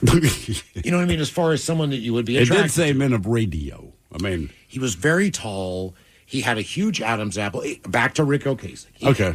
Kind of had that look about him. He probably weighed no more than 125 pounds, and his penis weighed 15 of that. Right. I mean, it was That's one of those why he's things- in there. I was like, Jesus Christ, man. Would you do Lacey, would you do Men of Radio? If Playgirl came around and said, Miles Montgomery, we have hand selected you to be in the Men of Radio issue of Playgirl. You in? Well, the problem is that I'm not. You can't really monetize it. So if I can, okay, we're going to give you 2% cut. Look, I know that women aren't going to be calling me after they see this. You Oh, know, no. It's going to be my friend Mark. It's not going to be anybody. Well, you never know. I know, but I just don't think that's the way that magazine is sold. Because that's what my buddy. But told would me. you do it? When my buddy did it, he said, "Look, man," he said, and he's since passed on, but he said that. Of course, he has. Yes, he has. But he did it based on the fact that he did not understand the demographic of that magazine. Oh, okay. He did not think that way, and then they found out. No, he said, "Look, man, it's not a big deal." He says, "I was just kind of hoping I'd get more out of it on, Sure, you want on chicks. my team." Yeah, if I had an OnlyFans, I don't know why people want to see it, but I don't imagine it'd be a lot of women. You know what I mean? Right. Like, I've never been more in demand than I have when I lived in gay neighborhoods. Then you're a hackamada. Right. Now, I'm still not saying I would not, you know what I mean? Like, I don't know. If they were like, dude, seriously, you make a ton of money doing this on the side. But all right. Why not? What do you want me to do? All you got to do is As be long as it naked. doesn't involve my feet. Just watch sports, drink beer out of a koozie. But you're naked. That's it. You in? Let's get a live stream, right? 10 minutes at a time. Yeah. Well, I've thought about live streaming me watching sports. Never thought about doing it naked, though. Naked. And you got to be standing up so they can take it all in. 10 minutes at a time, right? You get however many subscribers. Can you talk to them live when they're doing this? Yeah, that's what live streaming is. Okay. I've never been on OnlyFans, so I didn't know if I could go. No. I don't know about. I'm talking, we're just talking about streaming something. Yeah. Gotcha. Yeah, So, I mean, that's how streaming works. You can talk to the chat and everything. All right. Would you talk? Like if someone, Yeah. they're watching it, you're standing there naked, you're drinking a beer at the koozie, because this is what the guys want, all right? For the All most right. part, you're not talking to them, but All right, chat. if they chime in like, hey, by the way, man, it's nice looking at your body, but who's winning the soccer game? Yeah. Would you break character and be like, hey, man, Tottenham's up? No. Can you put a koozie? Tottenham's probably not going to be up. So it'd probably be more like Arsenal's ahead. Okay, all right. Could you put a koozie on that too for me? No. I'd put a donut on it. All right. You wouldn't put a koozie on your penis, but you put a donut on your Yeah, let me penis. get worked up, boys. All right. You know how the show ends. I put the old donut on the old stick there, all right? Everybody ready for the ending? Right. The Rocky music comes on. There's 10 minutes left in this football game. Like, I'm putting the donut on, all right? Donut time. End of the stream. Just go ahead and smash the like button above me. And don't forget to subscribe. Ted puts donuts on his D. Follow me on Patreon for the after show. Yeah. Next week, I'll make a hairy donut for you. I don't know what it is, but I want no part of it, man. I think it's just me sticking donuts to my chest. God damn it. What, Ted's I not- must want to watch this People are stream like, now. Ted in radio anymore? Like, no, he's a millionaire. What's he do? He's like, he licks donuts and sticks them to his body. And then there's one photo when he puts out his penis and he's out. Yeah. That's his whole thing. Anyhow, he's down in Palm Springs now. He catches donut holes in his mouth from like 20 feet, man. I can't miss. That's his own tequila now. That's crazy. By Buy the new Ted koozie. you got Marshawn like chucking you donut holes and just catch him in your mouth naked. All our merch is now available. Get the D koozie, man. Oh, no. Yeah, the D koozie. Ted's D koozie. Hello, Dennis. Welcome to the men's room. Hey, can you hear me okay? Yeah, we got you. Dennis Ola, how are you, sir? Good. Okay, Dennis, let's go with this one. What have you done either good or bad, maybe productive or not so productive, while under the influence of drugs? Oh, I'll give you an example. I painted 2 homes completely high on the inside. Yeah, absolutely. I've never not painted, and I painted 2 of them, and I was stoned every time. Because that's a drag when you're not. Right. That's my experience. I'd say it was, it impressed me. One of my first times getting very, very high. I somehow managed to drive all the way home, and it was probably like a 45-minute drive. That means it was a 7-minute drive. I guess so. Honestly, it felt like a dream to me. Like I didn't even know where I was. Yeah, well, right. That's comforting. Right, exactly. Yay! Yeah, I'm glad pull that's over. the achievement. We are actually, believe it or not, we're in communication with the local police department. They have been in here before. Back to Ben, they got Ben hammered one day. Yeah. And it was just to show how much it takes and how long it takes for you to get drunk on the breathalyzer. Yeah. Now, they're doing the same thing with weed, and they've got a thing going on in West Seattle. So I contacted them, and they're like, look, we don't need any more volunteers. And people are coming out of the Right. I mean, it made national news that they're doing that. Yeah. It was everywhere. Did it make national news? Oh, yeah. Yeah. So I'm just like, well, can you guys come back in and just do it for fun with us? Because we'll find out what is really, appropriate as far as how does that work. I don't know anything about it. And we're your guys. Yeah, exactly. Like, you know us, man. We'll get as stoned as you want us to. We'll just Uber home. The hell with it. But the reason we asked, what did you do while high? Ted Diplo. He was a guest on the TSL Time podcast recently and discussed his use of LSD. Yeah. And he says for him, LSD is a motivator. And he uses it as a tool in long-distance running and marathons. Now, there is a post-marathon video of Diplo on LSD after the Los Angeles Marathon. That went viral back in March. Now, it appears to have sparked this discussion on the podcast about his use of LSD. And with the post-marathon clip, he said, the experience is great, but it does not improve my communication skills, essentially. He did admit that he dropped too much of it into his water bottle for that marathon. Okay. That's the issue. Like, he's big on microdosing, but he even admits in this one, like, I wasn't at this point, I'm just out there. I'm just high. Exactly. And he could barely do the interview, but he's just like, look, man, I put too much in the bottle. But he ran a That's marathon. fair. Yeah. Studies determined that some psychoactive drugs have actual performance-enhancing side effects. I've ran 7 half marathons. I've never ran one when I wasn't stoned. I believe that. Because it sucks. So why wouldn't you want to at least have a good time and just, to get more laser focus? Who was the guy that threw the no-hitter? Tripping on Doc acid? Ellis. Right. From the Pittsburgh Not Pirates. only was he keep in mind, it's not like he tripped on acid because you wanted to be that guy. He did not think he was playing that day, so he tripped acid. I believe his story is like, my girlfriend says, hey, man, you got to get to the stadium. He's like, I'm off today. She's like, you're not. You're pitching. And he's like, but I'm tripping on LSD. She's like, you're also pitching. So his ass shows up at the, doesn't share this with anyone, and threw a no-hitter. There's a great cartoon. A no-hitter because he was tripping on acid. It's like a story that he's telling, and, they do it in cartoon form, and his eyes are all bloodshot. Right, I think somebody from the club, calls her, and it's like, hey, you need to tell him to get it in here. And I find it. And I think he just lost a day because he was tripping so much. Yeah, and he's like, but I couldn't throw anything wrong, man. I just knew where to throw it, and there it was. I've shot some of the best rounds of golf in my life on a small hit of acid. Not a microdose, because I know better than that now, Ted. Right. But a small hit of acid, a fourth of a tab. But it was still, man, I mean, it looked like I was playing a video game. So when you get on the greens, there's a grid if you're playing a video game of golf. I could see that grid. Yeah. Everything makes sense. Everything was so easy. Like, how do I suck at this normally? This is such an easy game. Because you're not tripping. That's how you got through it so fast you could make it to my wedding. Exactly. Yeah. No, I wasn't tripping at your wedding. Right then, no. No, I wasn't tripping at your wedding. I mean, I haven't golfed in a while, but we usually definitely call smoking a ball, talking to the swing coach. Oh, for sure. I'm going to go talk to the swing coach to help with my tempo. Right. I mean, to me, I just get more focused on crap. So, like, I hate cleaning the house, but I'll always clean the house on the weekend. But it's like, I'm going to get stoned. And what I find is, like, with the vacuum cleaner, there's not a speck of dust that is left. You get so anal about it, like you said with painting. You do a better job. Because all of a sudden, everything is like this real fun challenge that you have to nail. Oh, yeah. And if I feel myself coming down, like, I'm going to smoke a little more and keep this interesting to me. I was in a bar probably a quarter mile from my home. This is probably 10 years ago. And the guy that I knew, one of the guys I knew there, he's like, would you like a quarter head acid? I'm like, absolutely. So I take that thing, man. We close the bar down. It's 2 o'clock in the morning. I go home. I had a 2,000-piece puzzle that was on my kitchen table. All right?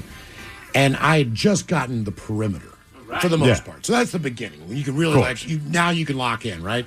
I finished that damn thing in like 45 minutes. That would take me weeks. I just sat down and went, here. I could match colors like it was so easy. Like, oh, that boat. Got him. He's right there. Click. When I woke up in the morning, I was like, I did that whole damn puzzle. I was like, I did the entire puzzle. It's amazing. More than random question coming up, 206-803-ROCK. Coming up at 4:30. Your guess is as good as mine. In categories today, we have non-religious holidays, as Cinco de Mayo is on the way. And not only that, Sunrise de Mayo, with the members of the Daily Mix Morning Show having Saturday down in Puyallup at noon. So, category, that would be non-religious holidays. The other, just in the dirtiest cities in the United States of America. And if you live in downtown Seattle, and you wonder sometimes, what in the hell's going on? Believe it or not, Seattle is not in the top 30. Oh, yeah. 30. Wow. Okay. I mean, they might be past that, but they only did 30. Okay. That's all I can see. So those are categories coming up with your guess is as good as mine. In the meantime, it is our random question 206-803-ROCK. Hello, Tim. Welcome to the Intro. Hello. Guten Morgen, Mann. Hola. All right, Tim, what do we have for you? How are you doing today? We are doing lovely, sir. Let's go. How about this one, Tim? That's a good one. Yeah, I'm so sorry for hanging up on you earlier. That was not today. Don't worry about that, Tim. Was it? Yeah, he was on hold, then he hung up for a minute. Okay. All right, Tim, let's go with this one. What is the most amount of money that you have either lost or found? Most amount you've either lost or found. Ooh, that is a great question. So the most money that I've won, I was a little child and I found $40 in the bagel store, and I was only 8 years old. So that is like $10,000 million nowadays, right? Yeah. Ready to explore Europe the striped way? Fly Condor Airlines nonstop to Frankfurt and connect effortlessly to most European destinations. Relax and start your vacation in comfort. Fly the striped way. Visit condor.com today and book your next adventure. Hate doing cardio? Try brushing and flossing your teeth. I'm not talking about building up a sweat. I'm talking about building a healthier mouth. For a healthier heart, for a healthier you. Smile Generation trusted dentists look at your care through the lens of the mouth-body connection, because what happens in the mouth plays a critical role for the rest of your body.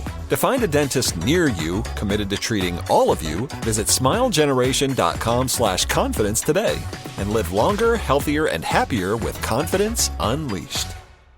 What's up? It's your boy, the Ted Smith. You know what's sneaky? A bunch of big corporations buying up local companies you know and love, gutting them, and keeping the name. But you know who's not a sellout? Pinky's Plumbing. That's right. Pinky's Plumbing's values start with their work ethic, honesty, how they treat their employees, and how they care for their customers. Bigger isn't always better, and that's a fact. You should know you're working with a locally owned company that truly values where they live and work. Pinky's Plumbing. Pinky'sPlumbing.com.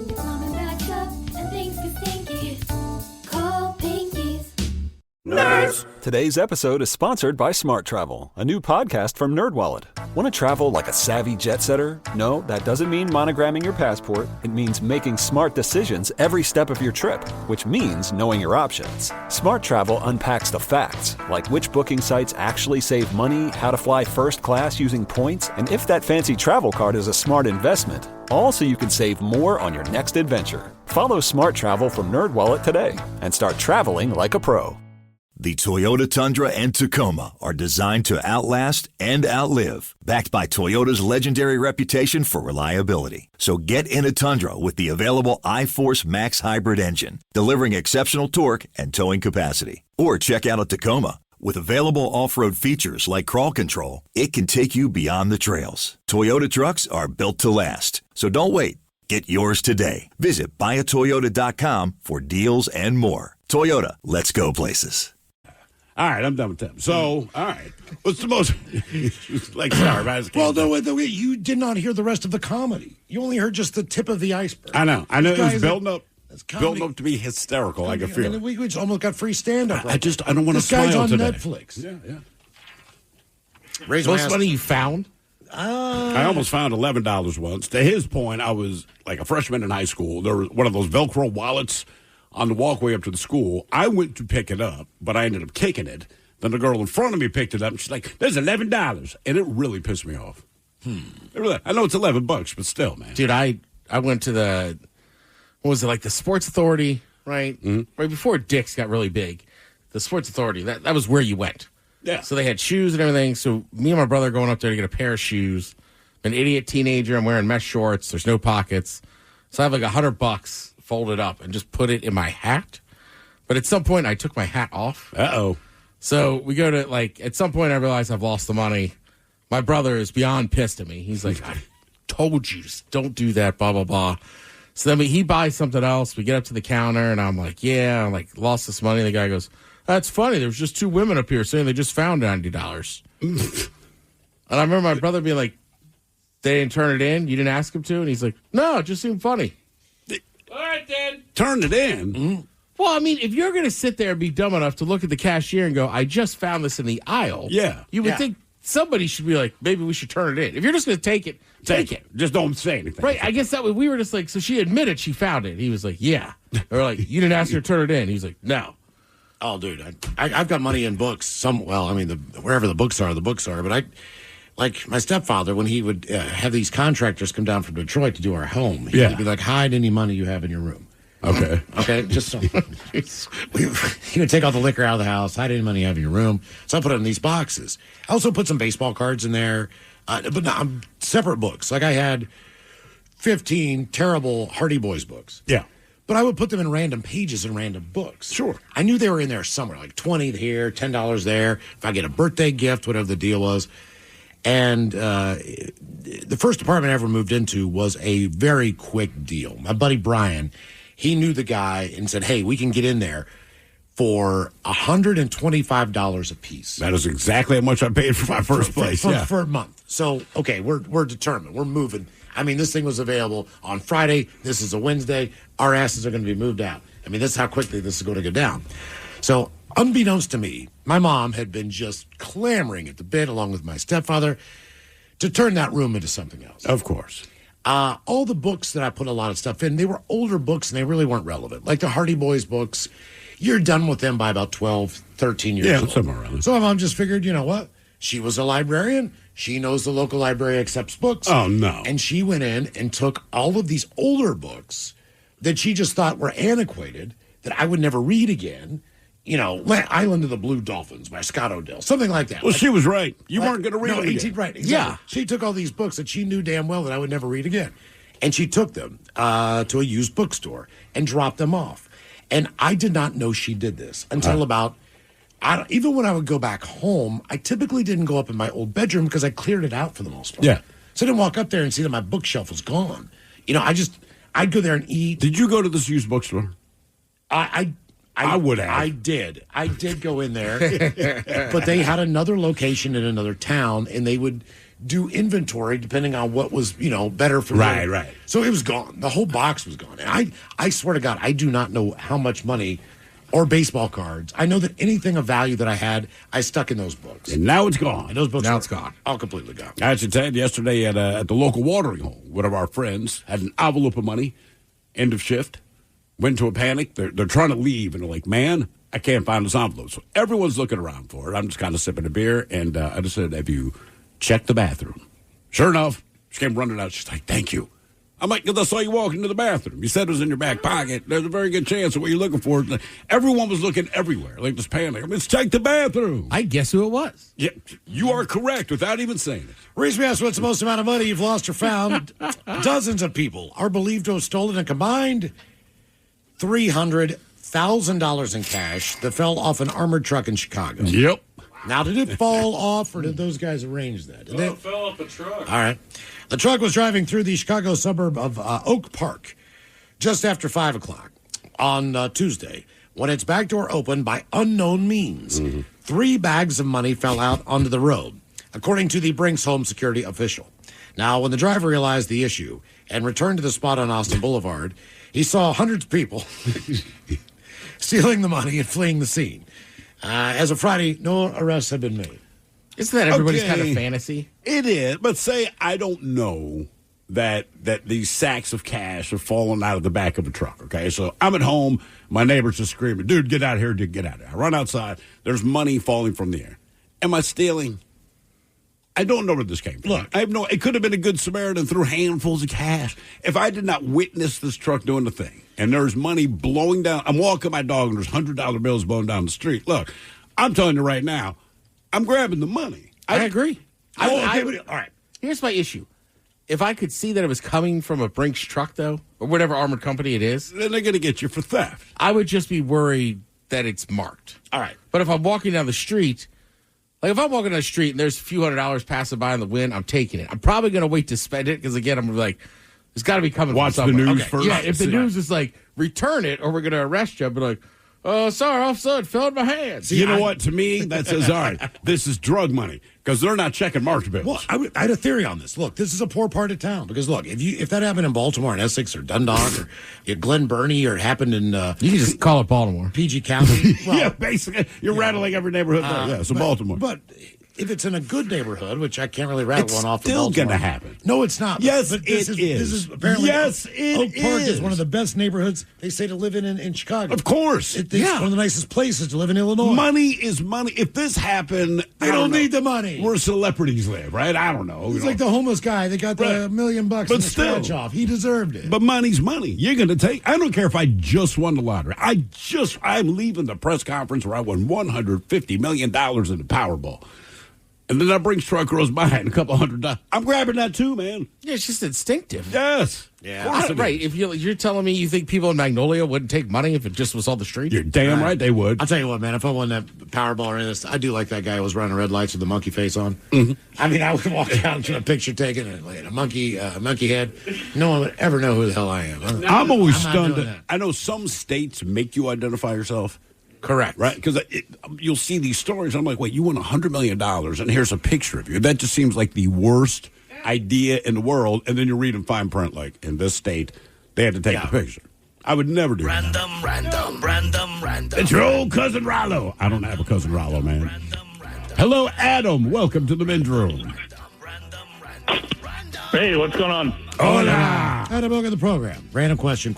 Okay, other than another vehicle, who or what damaged your car? Oh, who or what? Well, I got hit by a motorcycle once, so that'll do it. All right, and how bad did that mess up your car? It messed it up pretty bad. The guy lost his leg, so. Oh, Jesus! Were you? Did he T-bone you? Did he hit the front, back? What? Yeah. So it was kind of like November. I was driving, it was raining, the guy didn't have his headlight on, and I pulled across the highway, and he hit the back of my car, or my truck, and, ended up getting sued for $8 million on that one. You did? Yes. Wow. So what do you do when you're sued for $8 million if you did not have $8 million to give? You end up going to court, and then, you end up, I didn't end up owing anything, but... First of all, every single motorcycle you turn on, the light automatically comes on. So you can't physically drive a motorcycle. You can drive one, but your light is supposed to be on at all times if you're on a motorcycle, right? Yeah, and it was at night, and it was rainy, and it was kind of the guy was actually drinking too, so... And he's going to sue you. Oh, he did, because I live in Oregon. And it's a right to sue state. So. Okay, so you can sue for anything. Okay. All right, so a couple more questions. When you say he lost his legs, did you realize this at the time, or is it something you found out later? No, when I pulled out, I looked back, and I just see this guy, and he hits the back of my car. So I run out of the car, and I'm over there helping him out. And then I see his leg, and I was like, oh, that thing is bent way backwards. Was he awake, you said? Oh, he was awake, and I was trying to help him, and I got him. Like, I was trying to get him, so I called 911, got the ambulance there. But, yeah, I could see his leg was just bent backwards. So, damn. Yeah. Okay. Jesus, man. All right. Okay, we asked the right person the right question. I was thinking more like when someone threw a rock at your car or something. Yeah, bounce off the windshield. Scared the hell out of us. But again, Safe Flat Repair, shout out to you. And they got my business because of their jingle. Because we're like, who do we call? And I'm like, Safe Flat Repair, Safe Flat Repair. I don't know where else to go. They showed up, did a great job. And they smiled the whole time. It's like a TV commercial, man. It was kind of weird. The dude rolls up. I never heard a bad word about him. But, like, he literally smiled the entire time. And I'm like, and then I start watching him out of the kitchen window. Like, at some point, he has to stop smiling. Then I'm looking at his ears. Like, is he listening to earbuds? No. Dude was just this big smiley guy. It's like, wow, that's... Family of quail did a little bit of damage in the front of the grill, but it's really not noticeable too much. It's just the cleaning process. Blood. Just the cleaning process that kind of sucked because every little, it's a grill again. So every little bird. Yeah. Could you count how many made contact? No, there was nothing that. Yeah, there was nothing that was really discernible about that. Just some feathers and looked like cotton candy dust and a little bit of blood. Yeah.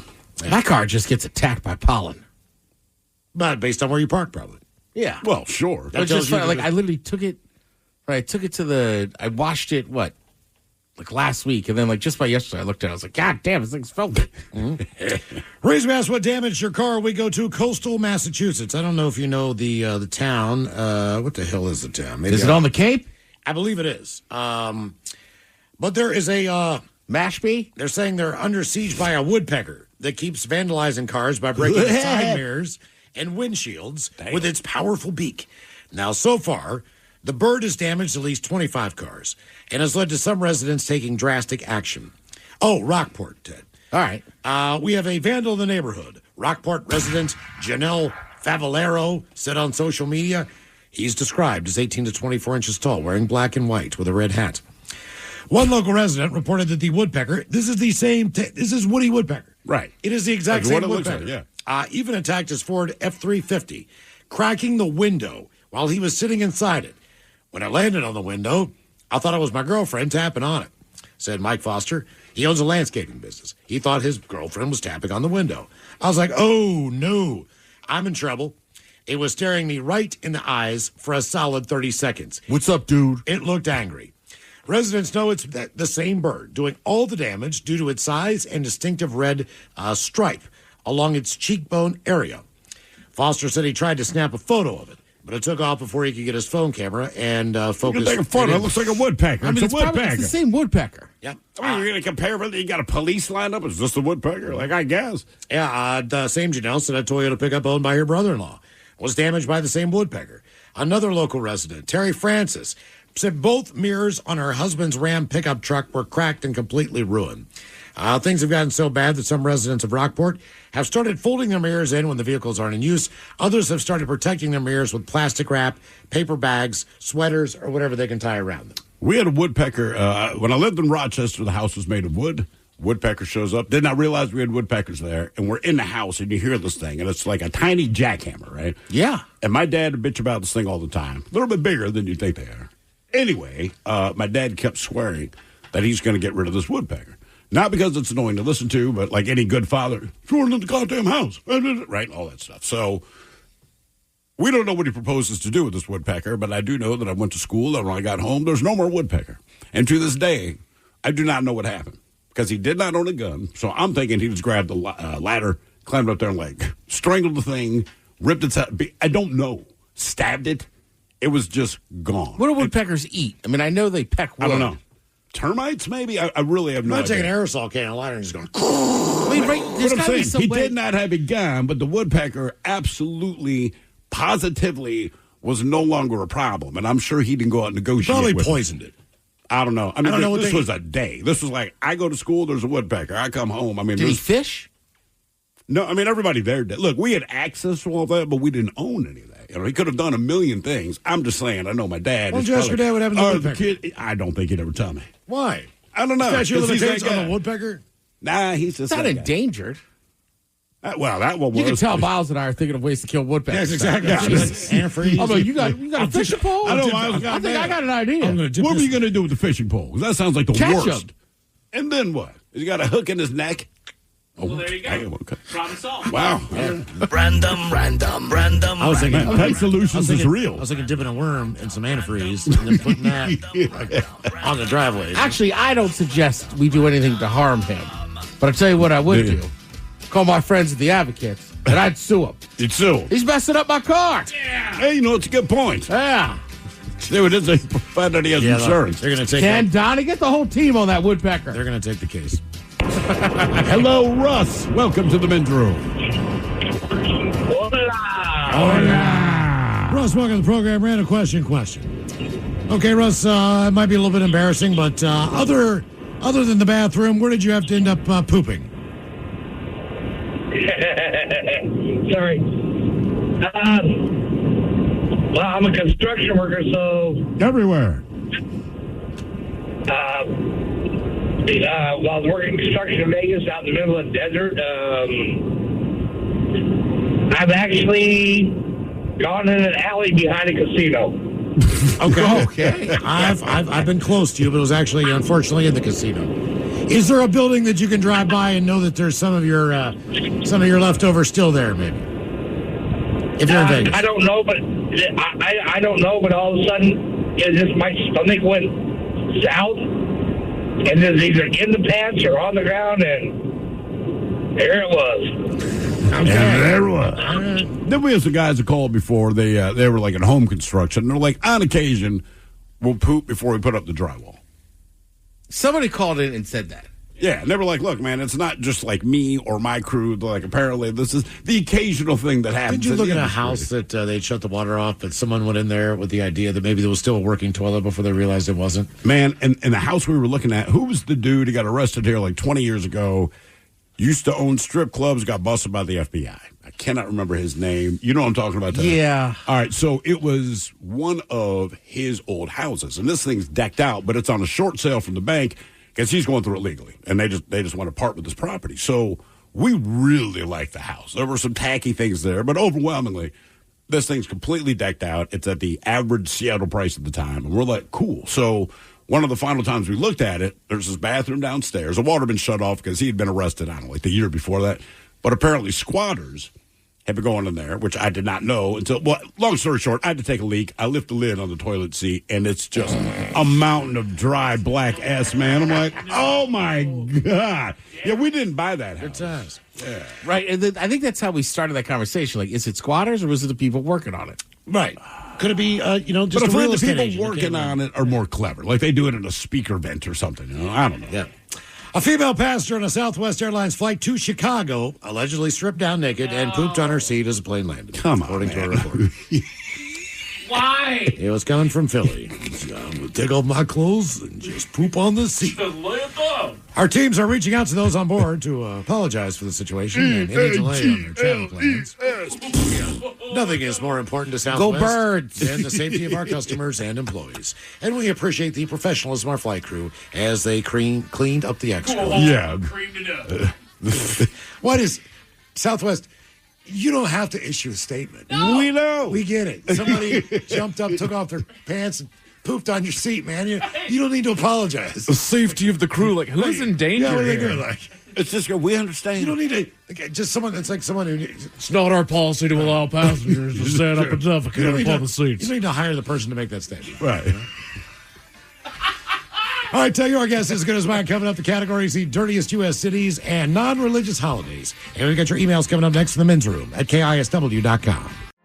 Looking for a job is lonely. Endless searching, phone calls that go nowhere, applications that vanish into thin air. What if you could link with dozens of local companies who are hiring right now with just one connection? That's Express Employment Professionals. Find us at expresspros.com. One connection, endless opportunities, and no fees ever for job seekers. Express Employment Professionals. expresspros.com. Going up. Prices keep going up these days. It feels like being on an elevator that only goes up. Going up. But not at Metro. We're pushing the down button. Going down. We've lowered prices. Get one line of 5G data for $40, period. That's 20% lower. And you get a free 5G phone when you bring your number. Only at Metro. 5-year guarantee on eligible plans. Exclusions apply. See website for details. Not available at Metro with T-Mobile in the past 6 months. Tax applies. The brand new Grand Casino and Shoreline is now open. Step into the action with Vegas-style table games like Baccarat, Heads Up Hold'em Poker, Pai Gow, Blackjack, and High Card Flush. Feeling hungry? Feast on delicious Chinese, Vietnamese, and continental dishes plus breakfast favorites. Dine in or take out. And don't miss daily happy hours from 4 p.m. to 7 p.m. and 10 p.m. to midnight. Grand Casino and Shoreline off Aurora. Open daily from 9 a.m. to 4 a.m. Visit GrandCasinoGaming.com.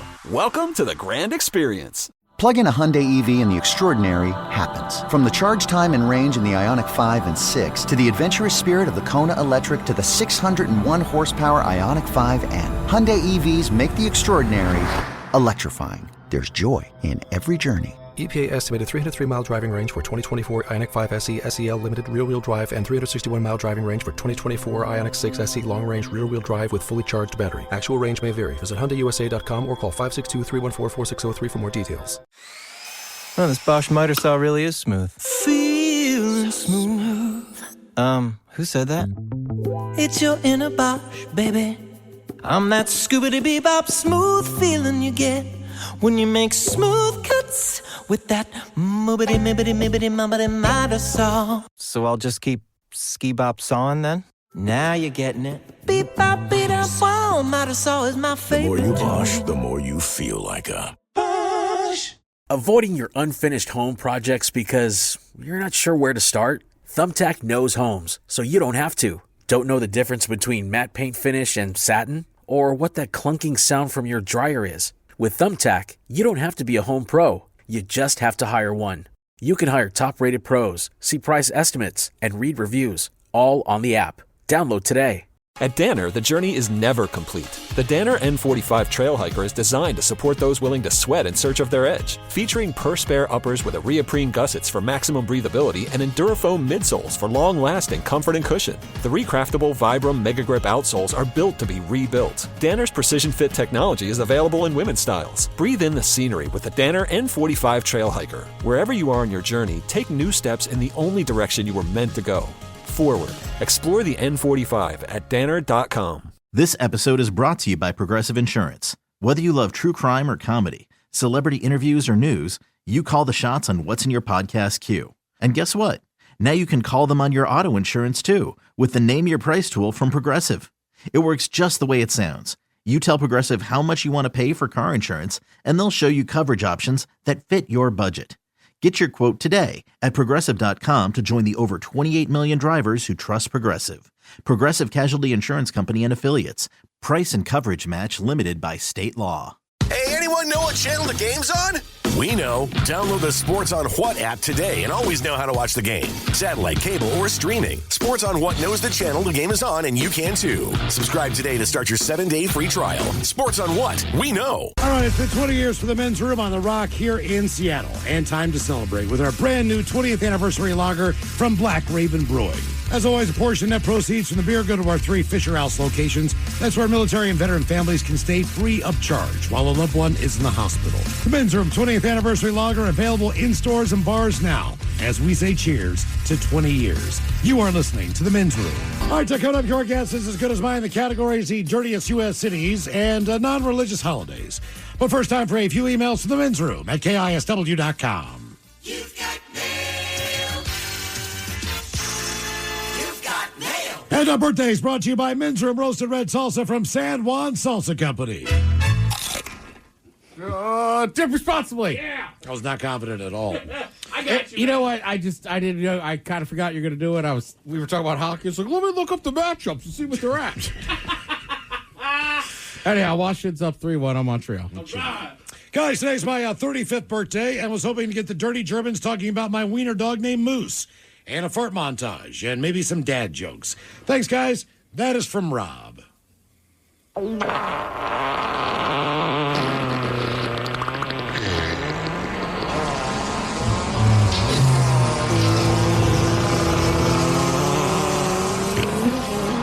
Oh, my God. Yeah, that is wet. Also, it's interesting. I call my wiener dog Chocolate Mousse Yeah, I mean, I could go with white chocolate mousse or simply the albino mousse. Yeah, the red albino mousse. You ever seen the great white moose? Get ready. You could grab his horns. What do you think about number one there? If you have to ask. You got to ask Mike. No, I could ask. I mean, we can ask a lot of people. Show Mike. Just want to make sure, man. I don't know. You never know. Now. Listen, now.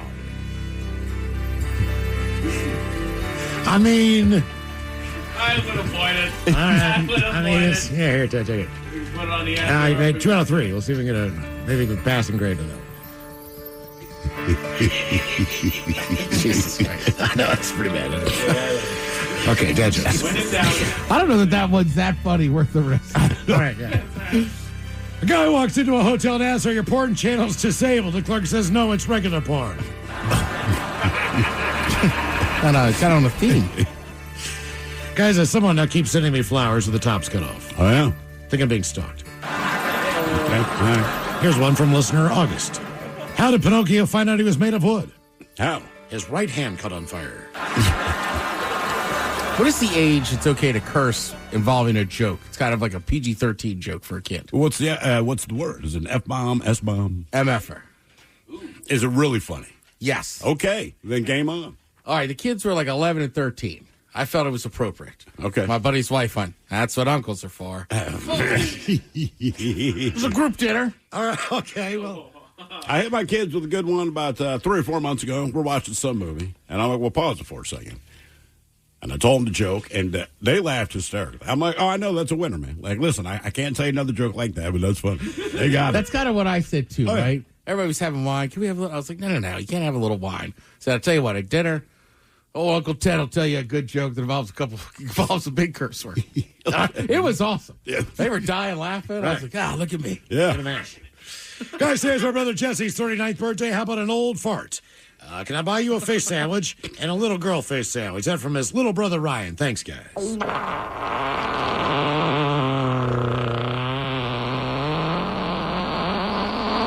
I buy you a fish sandwich? Hey guys, today is my 42nd birthday. Since my beautiful wife planned our entire trip to Maui for my birthday, I figured I could at least be the one to send in a birthday request. So can I get the captain talking about his trip to Hawaii with Coke Ted and British Mike, and then Miles with some dad jokes? Appreciate you guys. That from Brandon. Ooh, well, ahoy there. I'll tell you about my trip to Hawaii. I'm never going back. At least not by plane. You know, the old Capitan likes to sail the 7 seas in the SS Minnow, but the mascots are like, no, let's hurry up and take a plane. Because it was my understanding that upon landing in Hawaii, you get a Hawaiian lei. Instead, they gave me a flowered necklace. Crunch berries.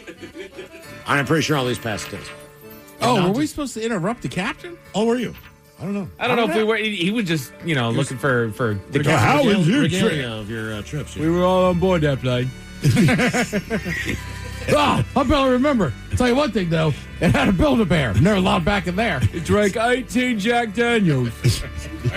I thought I was at an orgy. Turns out it was just a Build-A-Bear. These damn mascots lie. Well, they're mascots. It's a different level of crime. Oh. Guys, how much do Buccaneers get paid? How much do Buccaneers get paid? Buccaneers. They get paid $3.14 an hour. That's the pirate. Okay. It's a math joke. Yeah. I got more. Pirate. Pirate. Yeah. Pirate. Pirate. Yeah, you pirate. got one for you. Gotcha, bud. Pirate and pirate aren't that close. Let's stay in the educational field for these dad jokes. Yes, that was educational. Does any of you maybe want to buy a broken barometer? No pressure. My daughter asked me if I knew what an insect is called during the springtime. I said maybe. Maybe. Yeah. Maybe. Yeah. I'm on fire today. It's like Muckleshoot. Guys, people are still talking about it. I never flatulate. You never flatulate. Yeah, I flatch on time. What's the best movie if you're attacked by clowns? What's the best move? Sorry, if you're attacked by clowns, what's the best move? Go for the juggler. Go for the juggler, that's correct. And my favorite one of the day. One difference between men and women. If a woman says, smell this, it's normally nice. All right, guys, here you go. Happy, happy, happy birthday. Happy, happy, happy birthday. Happy, happy, happy birthday to you, to you, to you. Ya's a Dirty Germans brought to you by Men's Room Original Sausage. Available through Uli's World Famous Sausage, mensroomlive.com, and other fine retailers. Schweinefleisch. Think about let's get a contestant online now for your guess is as good as mine. 206-803-ROCK, call now. And in the meantime, while we get a contestant, I'll give you a couple extra emails. Ted, this is for you. Hit me. My name is Jimmy Brown. You tell Teddy Smith I'm proud of him. The best week in the history of Coach Wooten's basketball camp was a battle between Teddy and Patty Flood from Ireland. Greatest week ever. Teddy's the best from Jimmy Brown. What's the story between on that?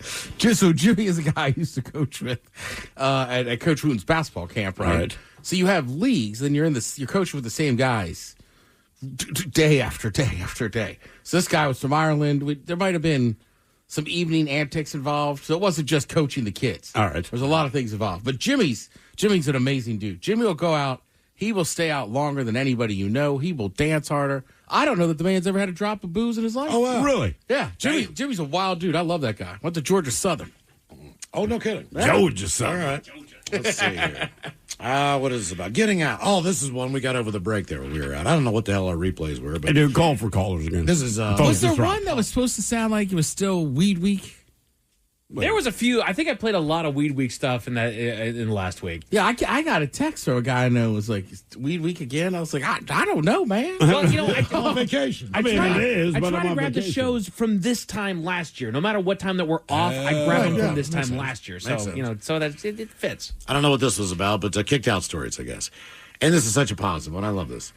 Hello, guys. I'm with two other buddies at the Matador West Seattle Happy Hour. One friend is kind of known for being a troublemaker. We all get pretty drunk and wander across the street to the Corner Pocket, underground.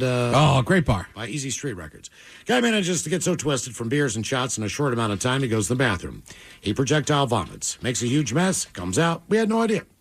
The owner goes in the bathroom, comes out enraged, kicks the three of us out immediately. You all get out of here now. I look in the bathroom, OMG. In retrospect, it was kind of funny that this buddy of ours effed up so bad at this place that they threw us all out. He's dead now. He made it past 27, but not much more. That from Jerry. Damn. P.S. Oh, yeah, the other guy died, too. Oh. Stay safe, kids. Wow. Jesus, Jerry. Yes. Yeah. What the hell's going on here? Animal encounters. I believe this is another one from We Were Gone. I will say the Corner Pocket, too. I believe in the last few years it's had a new management. All right. But if this was years ago, like, you had to go out of your way to get thrown out of that place. Okay. This was based on, you guessed the animal. All right, okay. So this is the encounter. So in other words, I'll tell you the story and what happened. Right. You guess the animal. Right. All right. Fairbanks, Alaska. I was riding my mountain bike downhill when I suddenly Supermaned over the handlebars.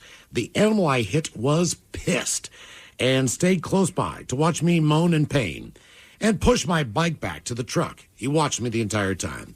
I had a flat tire and a dislocated pinky on my left hand. Guess the animal. Jack from Charleston, South Carolina. I'll say a moose. Moose? He was in Alaska? Mm-hmm. And Fairbanks. He hit the animal, flipped over top of the handlebars. Oh, that's a bear. That is a bear. Nope, that was a porcupine. Who was not injured in the crash. That makes more sense. It does. Not the animal I would have guessed, however. What was that guy's name? That's Jack in Charleston, South Carolina. Jack, be careful down there. Officer Smith's on duty. Oh, that's right. How long has she been on the gig now? Fresh new cop. Like a month. I don't even know if she's riding her own squad car yet. Have you talked to her? Yeah. You should ask her about her latest adventures. So far, because she's a new cop, she does days, and she said it's kind of boring. Oh, that makes sense. Because they're not in broad daylight. Back to that. Correct. Whole reason for that.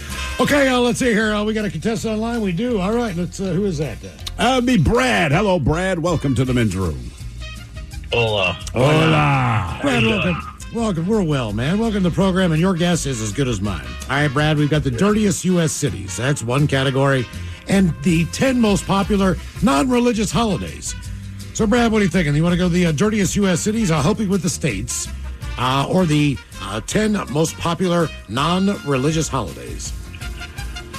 How about let's do the holidays? You're going to do the holidays. That's good news because obviously coming up is Cinco de Mayo and the Daily Mix Show. They're going to be in Puyallup on Saturday at the Red Dog. Correct. Which apparently is a new bar, but you can bring your kids and you can bring your dogs.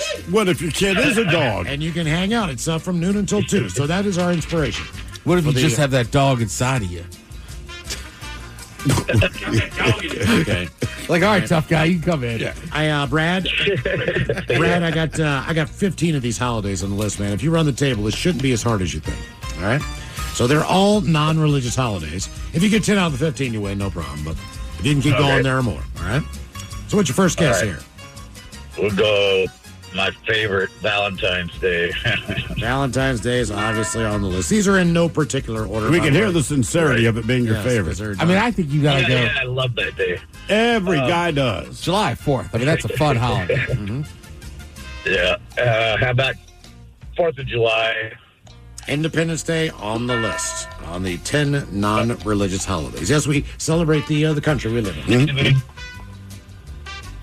Thanksgiving. Thanksgiving, my favorite holiday, on the list of non-religious holidays. I think you've got this thing down. Yeah, Martin Luther King Day. That is on the list. Non-religious holiday, even though, I mean, technically, he was in the ministry. Yeah, but just we're celebrating yeah. for his birthday, I guess, you know? Well, he wasn't fighting for Christians. Right. I mean, he was a Christian man, but it was about civil rights. Yeah. I heard that, too. I've heard that about him. Yeah. That was a side hustle. There's too much persecution of Christians in the South. That was the issue. Yeah. All right, Brad. Brad, 4 for 4. So, President's Day has got to be on there. That is on there as we celebrate George Washington and Abraham Lincoln exclusively for some reason and no other president. I thought you celebrated buying a mattress that was on sale. Don't you think that they should celebrate all of the presidents we've had in this country? Well, no, because remember, it used to be Washington's and Lincoln's birthdays were very close. Yeah. And you get to meet y'all, so they made President's President's Day. Yeah. I think it's fair because Washington's your first president. He's the general during the war. And then, frankly, Lincoln kind of makes the whole country hopefully equal. It's now black people are people. Fist in the air, brother. Yes. All right, Brad, so far you've gotten 5 out of the 10 possible 15. With Independence Day, 4th of July, Martin Luther King Jr. Day, President's Day, Thanksgiving, and Valentine's. Come on, man. Think about the summer bookends. Bill Day. Labor Day. Labor Day's on the list. So Labor Day's on there. You got 6. Memorial. Yeah. 7. Let's see. All right, I can think of 2 more off the top of my head. 1, the kids are real happy. It's their day. Christmas. Religious holiday. That's that whole Jesus thing, Brad. Yeah. It's also like, I think, Miles, big deal. I would go with Halloween. Like, you don't get a day off for it. It's still a holiday. That's a good one. All right, let's go Halloween. Yes, of course, Halloween is on the list. I would think either New Year's Eve or day. The truth is New Year's Eve. Yeah, New Year's Day, I think it is. Technically on this, it's both. So I'll give it both to you. New Year's. So far, you're good with Halloween, Independence Day, Labor Day, Martin Luther King Jr. Day, Memorial Day, New Year's Eve / day, President's Day, Thanksgiving, Valentine's. There are 1, 2, 3, 4, 5, 6 more on the list. Is there a new one to a lot of people? There is, Ted. All right. Might be in June. How about Columbus Day? Okay, well, that is People Day. you got that one. That's both of those things, and it is on the list. Yep. Not as new as the one Ted was thinking of, though. And we're pretty sure you celebrated, Brad, Juneteenth out there. St. Patrick's Day, Cinco de Mayo. Yeah, that's one of my favorites. St. Patrick's Day. Oh, St. Patrick's Day. Okay, it took you a while to get there. Sure, Yes, yeah. that's on the list. So, Brad, 1, 2, I'm 3, shocked. 4, 5, 6, 7, 8, 9, 10, 11. You've gotten 11. There are 15 on here, and you got 1 strike if you want to keep rolling. Yeah, I'm trying to. I wonder if it's like Mother's Day, Father's Day, right? Oh, yeah. Mother's Day should be on the list. I shouldn't say it like Not that. Mother's Day. Mother's Day, yeah. Mother's Day. It's not on there. Actually, Father's Day is first, then Mother's Day, but yes, that is. Really? Yes, They're it is. both on there, Mouse? Yeah, they're both on there. Wow. Believe it or not, Dad's included this time around. All right. We found the right list, right? Okay, there's 3 left, Brad. No help from the audience. Okay. 3 All holidays right. left. You got to figure it out. Yeah.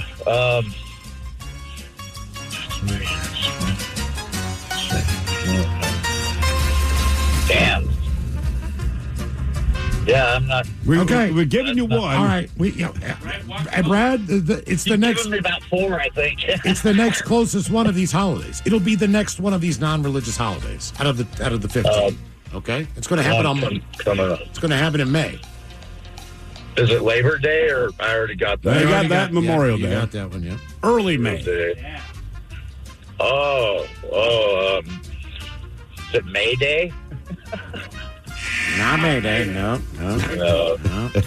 Oh, by the way, you can hang with the Daily Mink Show in Puyallup on Saturday. The Red Dog in Puyallup from noon until 2. They're doing Sunrise to Mayo. Absolutely free. Bring your kids, bring your dogs. Yeah, May 5th, Cinco de Mayo. Oh, there you go. Wow, There it is. You walked right into that one. There's 2 more, Brad. You got 2 strikes. Let's do this. Oh, shoot. All right. Come on. One's been brought up. You just haven't guessed it yet. Yeah, I guess I haven't been listening. Yeah, me neither. I mean, I'm on the phone with Most of our man. listeners have not. Yeah. I'm at a loss. I'm trying to. All right, Brad. I have to give you the 3rd strike there. You were correct on Cinco de Mayo, Columbus Indigenous People Day, Halloween, Independence Day, Labor Day, Martin Luther King Jr. Day, Memorial Day, Mother's Father's Day, New Year's Eve Day /Eve, President's Day, St. Patty's Day, Thanksgiving Day, Valentine's Day. What you missed? Can I guess one, Miles? Yes. Juneteenth? Wow. Juneteenth. I knew it. Yes. It's my favorite, man. Yes. Oh, I know that the Texas- Hawk family celebrates it deep. That's right. Is that when Texas kind of figured it out? Were they the last state? Correct. Yes. They were years later. Okay. And Veterans Day. Right. Veterans Day is your final non-religious holiday. I mean, yeah. It does feel odd sometimes saying Memorial Day and Veterans Day, but it's it is because of what we do around it. Memorial Day, it's in the name. Like, it should be a day of remembrance, not like, buying a new car, baby. But it is. Somebody right? died, and I got a new Toyota. Right, it's the unofficial start of summer. That is Indy everything. 500. Oh, yeah, that's right. Monaco. Other stuff. Into that. Coming up here at 5:08, we'll drink a toast with a shot of the day. You are listening to the Men's Room. All right, check out. Ready to explore Europe the striped way? Then fly with Condor Airlines. With non-stop flights to Frankfurt, Germany, there are great connection options to several European cities. Whether it's the romantic streets of Paris or the stunning beaches of Barcelona, Condor will start your vacation and make it even more memorable by offering comfortable and spacious cabins where you can sit back, relax, and enjoy the flight. Fly the striped way. Visit condor.com today. Hate doing cardio? Try brushing and flossing your teeth. I'm not talking about building up a sweat. I'm talking about building a healthier mouth for a healthier heart, for a healthier you. Smile Generation. Trusted dentists look at your care through the lens of the mouth-body connection, because what happens in the mouth plays a critical role for the rest of your body. To find a dentist near you, committed to treating all of you, visit smilegeneration.com/confidence today. And live longer, healthier, and happier with Confidence Unleashed. What's up? It's your boy, the Ted Smith. You know what's sneaky? A bunch of big corporations buying up local companies you know and love, gutting them, and keeping the name. But you know who's not a sellout? Pinky's Plumbing. That's right. Pinky's Plumbing's values start with their work ethic, honesty, how they treat their employees, and how they care for their customers. Bigger isn't always better, and that's a fact. You should know you're working with a locally owned company that truly values where they live and work. Pinky's Plumbing. Pinky'sPlumbing.com.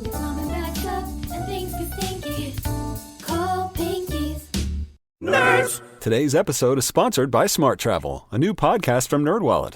Smart Travel doesn't just cover points and miles. They break down all the financial aspects of your trip, whether that's the best days to book, how to avoid hidden fees, or which fancy travel credit cards pay off, and which ones are just an expensive flex. If you want your travel budget to work harder, then dive into the best deals, products, services, and more with Smart Travel from NerdWallet, wherever you get your podcasts.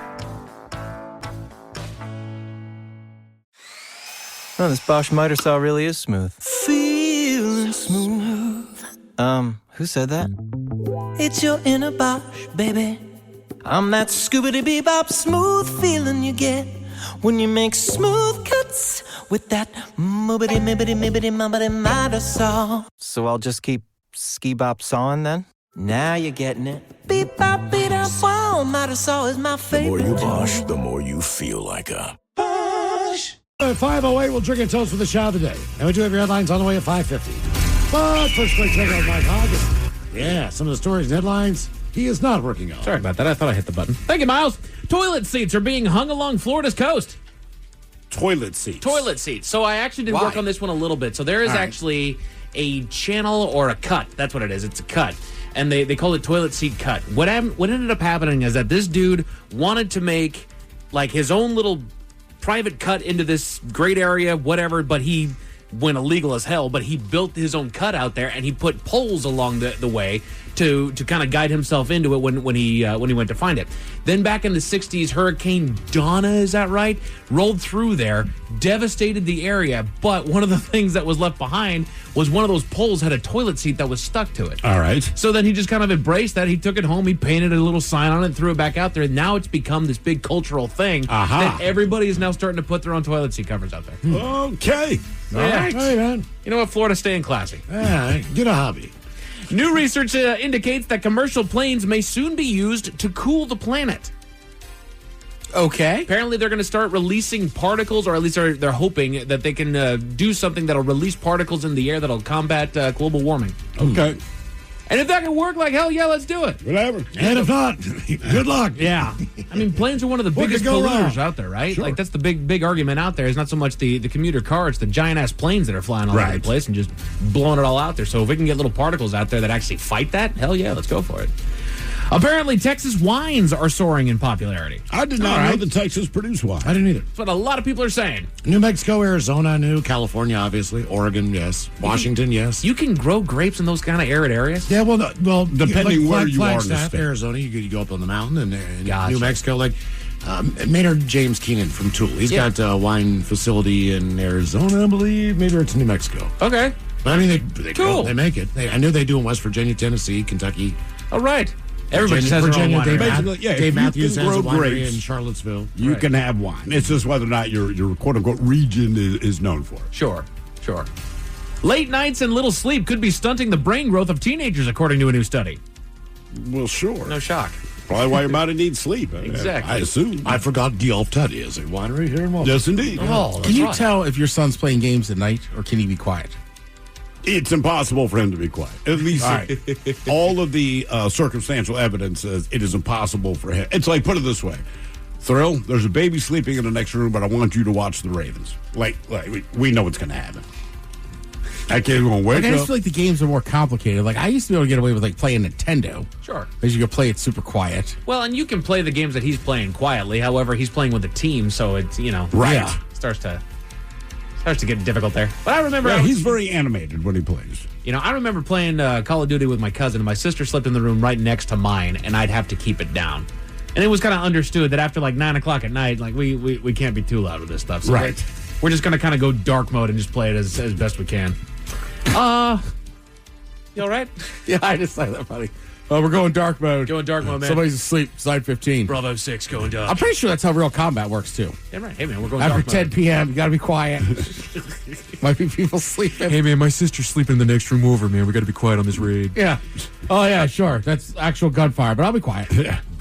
It's Clean Comedy Day. Clean comedy Clean day. Comedy Day. I mean, it's possible to be funny and have clean comedy. Yeah, It's happened. First I can think of is Jim Gaffigan. Yeah. I think one of the best at it. A lot of the blue-collar comedy Does tour. Gaffigan never cuss? I mean, he's dropped an S-bomb at least in one stand-up that I I can mean, remember. Brian That's about the Regan, extent. Brian Regan's probably the most famous. Yep. Well, you forget Bill Cosby.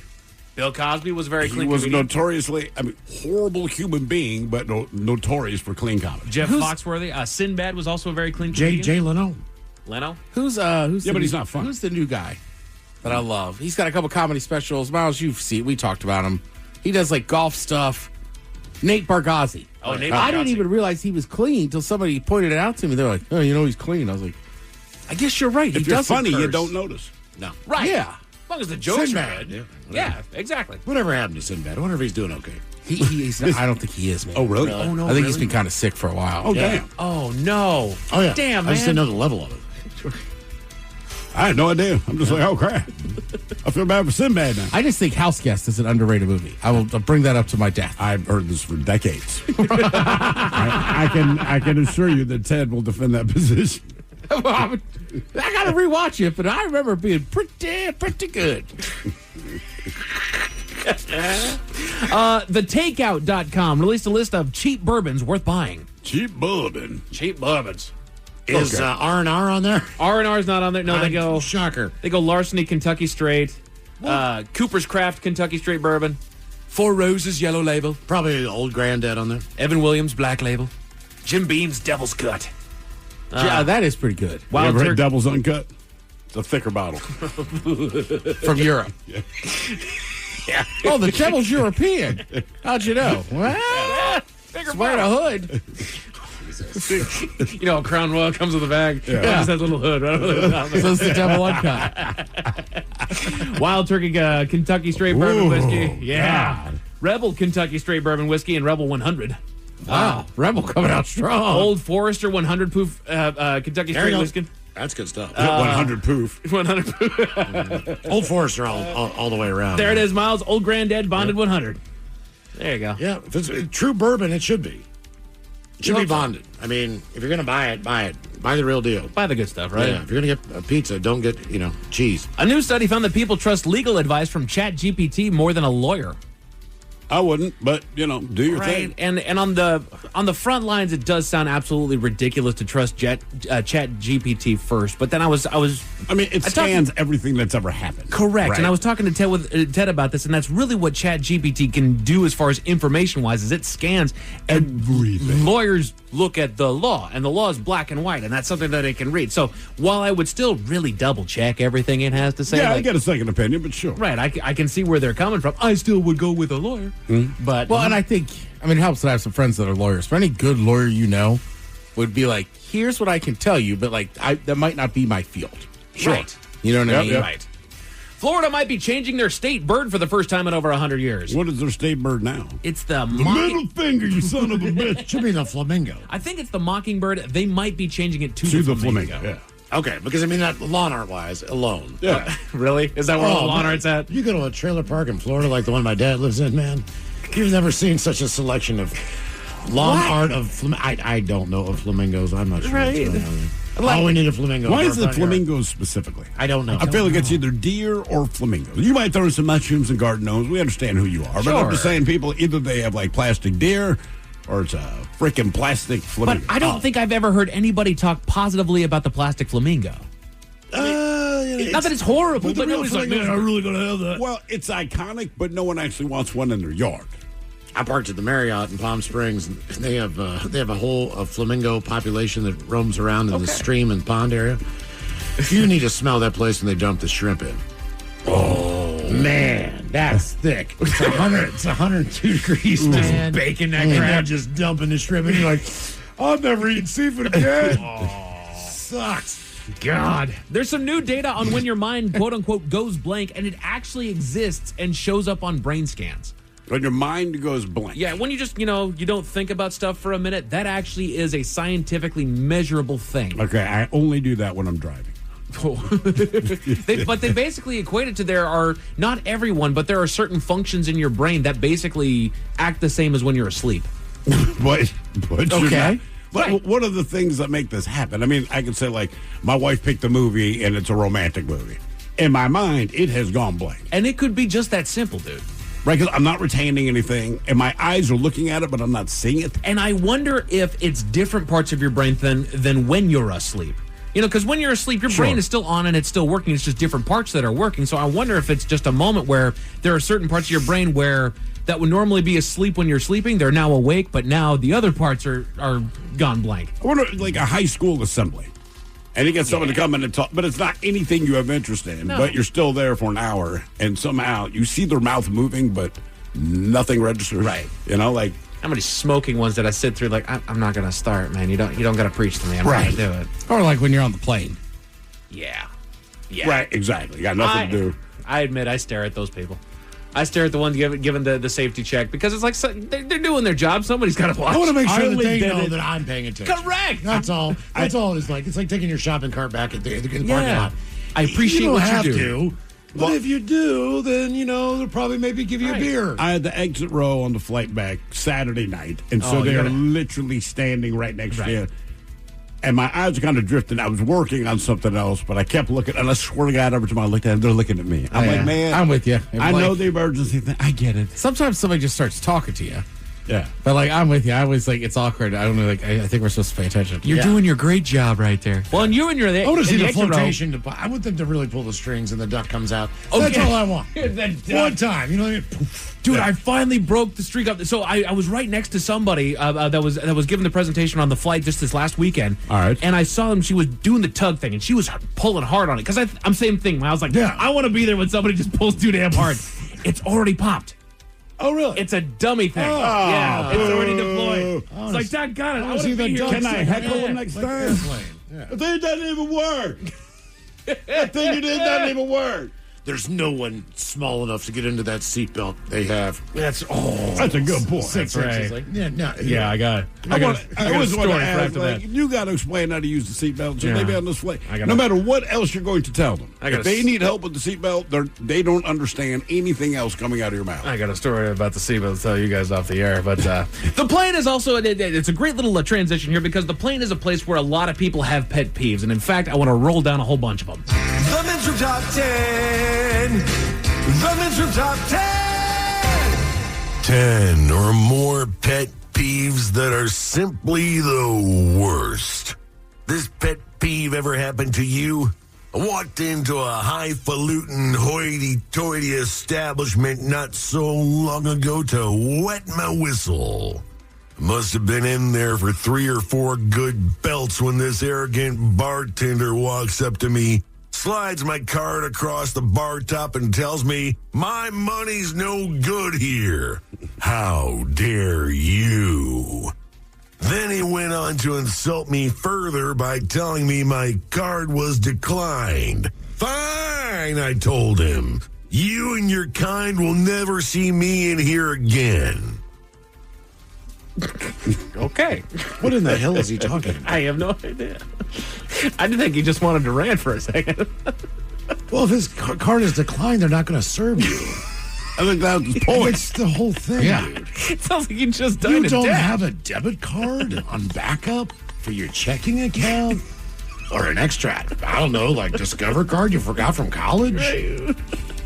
Nothing to put down at all? Nothing, dude. No Like, cash? Not even a Nordic card, Alaskan Airlines, something.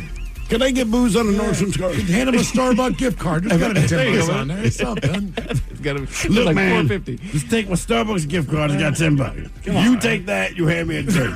That's $8. How's that? You made $2. I'm going to try that next time. And listen, man, you ever come to see it on occasion? I got an Orca card, brother. I got an Orca card. $30 on the thing. I just want one shot. I want $25 worth of liquor. You get $5. If I could figure out a way to make sure it was on there, I'd be like, all right. Yeah. Oh man, so they break it up into different categories. Let's start with work pet peeves, and then go with the reply all. You guys ever get that email that somebody replied all to? But you know that person. Every day. I saw it too today, and I was just like, I knew it. You're not funny. I don't need your punchline or whatever else went on. Just reply to that person. Right. No, we need everybody to see. No, and then to really just put the turd on top of that sundae to suck up. Oh, absolutely. And you're like, oh, dude, for everyone. Absolutely. Really? Ah, great. Now we all know. Leaving old food in the community refrigerator. Me on really, that does not, I throw a lot of stuff, a lot of moldy things away in there. Oh, yeah. I'll keep the container and put it in the dishwasher, but I will throw the food away. Right, because they leave their nasty I don't know ass whose egg. container it is, and I hate when people take my container from home and never bring it back. I'm with you. I would also just say, again, home or away, not salad.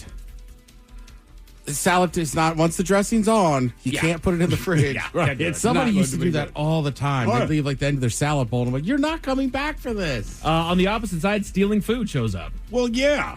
I don't know how anybody can justify opening the fridge, seeing that it's clearly somebody else's lunchbox. Here's how popping you it know open. it's We had a guy that did that for a while, ate Jolene's Burritos. At least when I stole food, it was out of the giant vending machine back in Baltimore. I would just run full speed. Difference is it was her dinner. Right. This is not like a snack. Like she was working at night, you know? Exactly.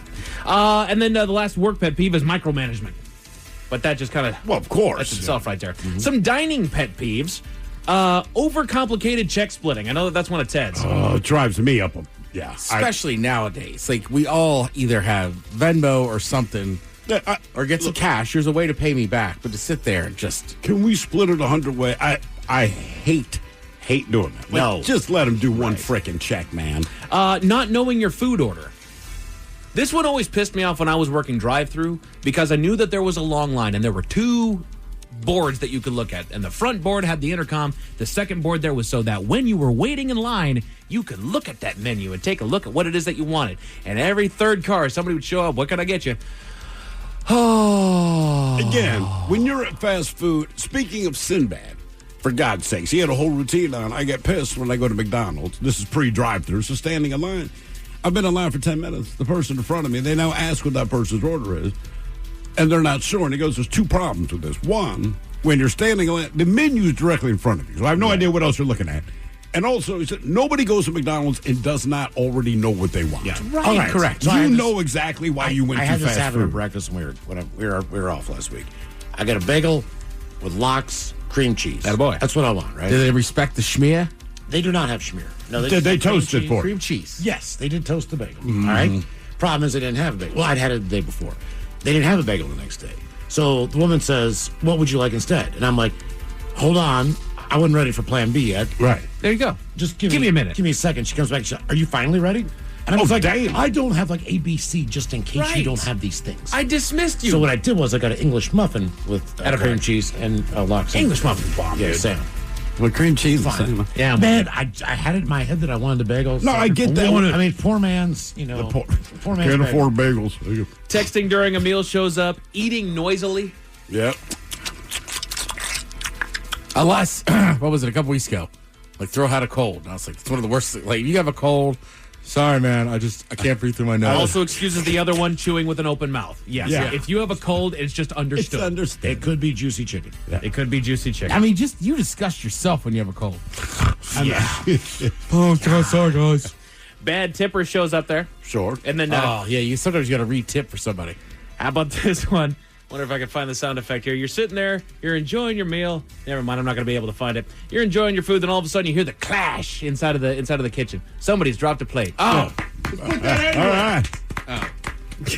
Yeah, that too. That does not bother me. To me, like, hey, man, that's just what happened. It's just It is what I happened. can't believe people don't know that. Just put that anywhere. See, I feel like any bar restaurant, like somebody always yelled it. The one Every that time. the one that I got was, hey, if you see China on your paycheck, it's not money. It's not a vacation. And then some traveling pet peeves. That's such a weird joke. If you see China on your paycheck, it's not a vacation. Following too closely when traveling, which I'll admit I do Sure. that. Driving too slow in the fast lane. Yes. Get out of the way. Get out of the damn way. So it's called the fast lane. I mean, they can't be more succinct about this. You guys ever look over when you're on an airplane and you see somebody that just starts taking their shoes off? Oh, my daughter bitched about that Saturday. They can smell your dogs. Not that they took their shoes off, but apparently the person behind her stretched out in such a way, as my daughter put it, this person's feet went under her seat and was pressing the back of her pant leg to her calf. Ew. Were they toes? I assume, unless they were a toeless person. I believe that she has a justifiable reason to bitch. I get it. She just didn't tell me until after the flight, and I laughed. I said, well, say something. Tell her next time to pour water on the doggone feet sticking There through you the go. doggone I had somebody's hole, man. feet that kept like touching the back of my heels and stuff. I kind of like gave him a little kick back, and then it happened again, and then I got up to go to the bathroom. And dude stood up. I mean, I was like, sorry, bro. And he's like, "There's not." I was like, "I know. I get it I now." didn't know. I go, "I didn't turn around." Sorry, sorry. Good job, dude. Oh no! And then standing in the aisle as soon as the plane lands. Where are you going? I know. I got into that, and again, I'll rage about it when we're off the air because it's going to take way too damn much time. But then the last, I'll leave you with this one: the travel pet peeve that is number one that I know Ted hates. That plane lands. Yeah. Look, you know where all the white people are. If at any point, that's the only time black people are quiet to the white people, right? Well, like, look, I'll talk to the movie, but I ain't clapping because the pilot landed the plane, man. He did his job. That's our trade-off, all right? Did you do that for the bus? Stop. Thanks, man. Statistically, you should do that for the driver Yeah. of a car, Yeah. Yeah, not no the kidding. plane. Or the Yeah. bus driver. Yeah, Exactly. that's what I'm saying. Thanks, man. Got me down here on 4th. A man in Britain replaced a stolen car with an identical vehicle, Miles, but he realized it was a little too identical. Why is that? I'll give you all the details at 5:50. All right, details are coming up at 5:50. In the meantime, we made it to drinking time. Somebody out there deserves to be recognized. And the men's room knows just who it is. So to you, we say, bottoms up, sailor. You're the toast of our shot of the day. Drink time it is, and as usual, we had Susie Drink Desk and Steve at Thrill Hill to find out who we're toasting. Yes, indeed. And today's shot is brought to you by the fine folks at Black Raven Brewing, proud brewers of Men's Room IPA and the Men's Room 20th Anniversary Lager. Now, look, they never said they're proud brewers. We throw that in there to make us feel better about us. And today, we toast Mr. Lucas Brown of Pueblo, Colorado. As it turns out, Lucas is an inmate at the Pueblo County Jail, but he's also in the trustee program, meaning that he has reduced levels of supervision. And that proved beneficial for our honoree because during his kitchen cleanup duties, he escaped from the prison and took off running. Now, his newfound freedom, it only lasted 35 minutes before he was recaptured, but we're toasting him because he had 2 days left of his initial sentence. He just got himself another 60 days. I do. You have 2 days left. You're a trustee. Like, as far as prison goes, this is as good as it's going to get. He couldn't do it. So it'll be their little... Oh, and he also lost his trustee status. They threw that in there. Yeah, what do you know? So we pour this booze and we drink this booze because we think it's yummy. Yummy! So over the tongue and down the throat to party in our tummies. Down the hola bichola. All right, going to get Tess on the line now for Profile This, 206-803-ROCK. Profile This is next. The Toyota Tundra and Tacoma are designed to outlast and outlive, combining raw power with precision engineering, all backed by Toyota's legendary reputation for reliability. Climb inside a Tundra and experience the uncompromising strength. With its available iForce Max engine, the Tundra delivers exceptional power, torque, and towing capacity. Plus, the spacious and high-tech cabin keeps you connected on the run. Or check out a Tacoma. Agile, dependable, and unstoppable. The Tacoma's designed for those who go beyond the trails. Stay ahead of the pack with available off-road features like crawl control. Or break out your tunes with the available portable JBL speaker. Toyota trucks are built to last, year after year, mile after mile. So outlast every adventure and outlive the moment. Buy a Tundra or Tacoma today. Visit buyatoyota.com, the official website for deals. Or stop by your local Toyota dealer to find out more. Toyota, let's go places. If you're ready for a new job, let Express Employment Professionals help you. Express is already hiring for summer jobs in a variety of industries. Job seekers never pay a fee at Express. Go to expresspros.com to find your location. That's expresspros.com. Going up. Prices keep going up these days. It feels like being on an elevator that only goes up. Going up. But not at Metro. We're pushing the down button. Going down. We've lowered prices. Get one line of 5G data for $40, period. That's 20% lower. And you get a free 5G phone when you bring your number. Only at Metro. 5-year guarantee on eligible plans. Exclusions apply. See website for details. Not available at Metro with T-Mobile in the past 6 months. Tax applies. The brand new Grand Casino and Shoreline is now open. Step into the action with Vegas-style table games like Baccarat, Heads Up Hold'em Poker, Pai Gow, Blackjack, and High Card Flush. Feeling hungry? Feast on delicious Chinese, Vietnamese, and continental dishes plus breakfast favorites. Dine in or take out. And don't miss daily happy hours from 4 p.m. to 7 p.m. and 10 p.m. to midnight. Grand Casino and Shoreline off Aurora. Open daily from 9 a.m. to 4 a.m. Visit GrandCasinoGaming.com.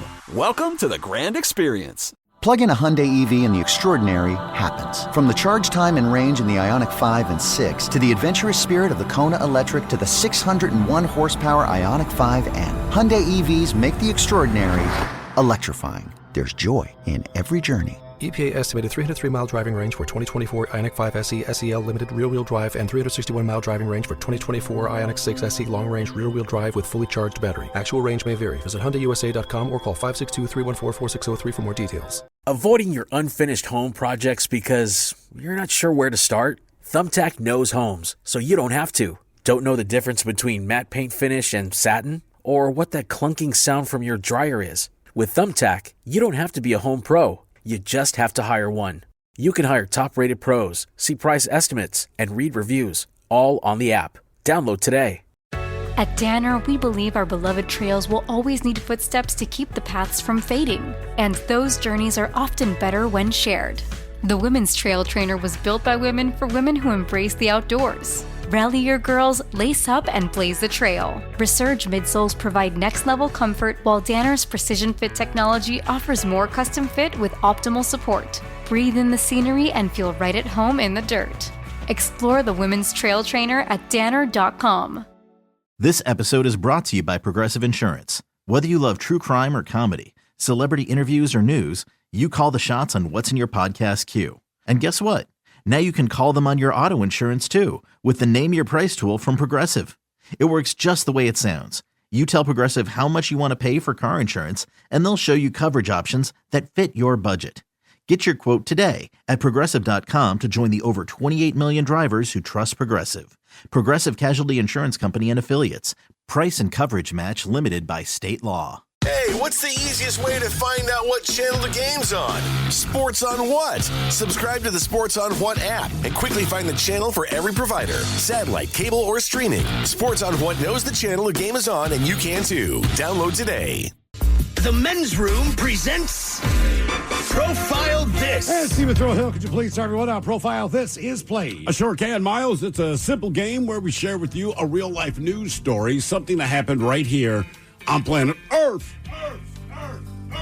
Earth. And as you listen to the story, based on the stereotypes you believe to be true of people and the decisions that people make, we'll ask you what it is you think makes the story a story. Hello, Jeff. Welcome to the Men's Room. Hola, bitches. Hola. Glad to have you back. Oh, thank you, man. Glad to be back. All right, Hefe, you understand how this here game is played? Yep, I do. Fantastic. You have your choice of one of three stories. We have Bite Me. In other words, what did someone find in the food? Interior decorating, where you guess the foreign object that ended up on the inside of someone. And finally today, Animalize This, where you guess the animal responsible for causing the problem. Animalize it.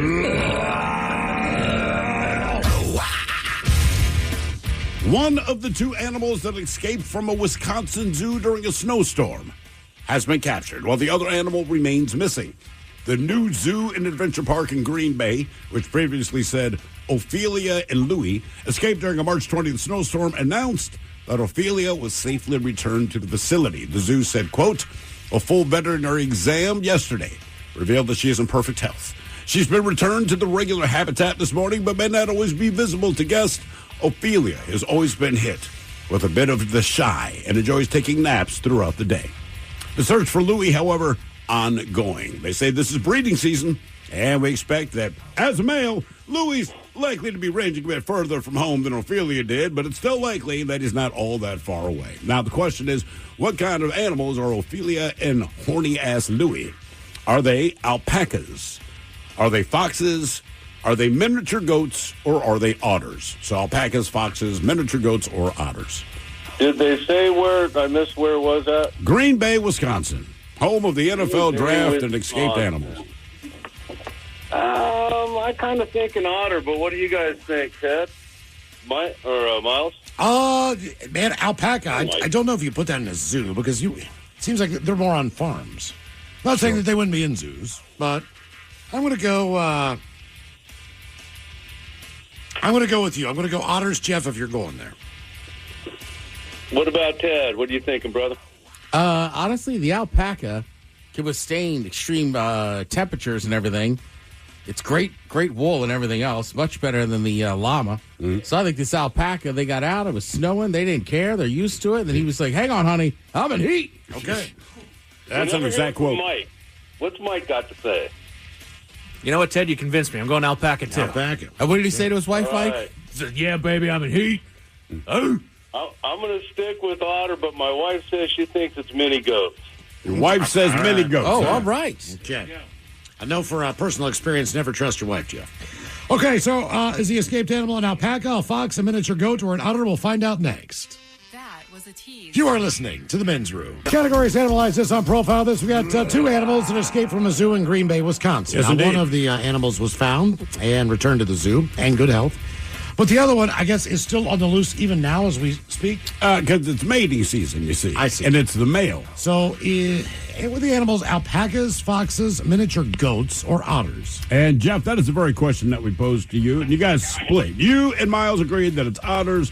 Mike and V. Ted Smith agreed that it was alpacas. Let us start with Mike and V. Ted Smith. Oh. It went with the alpacas.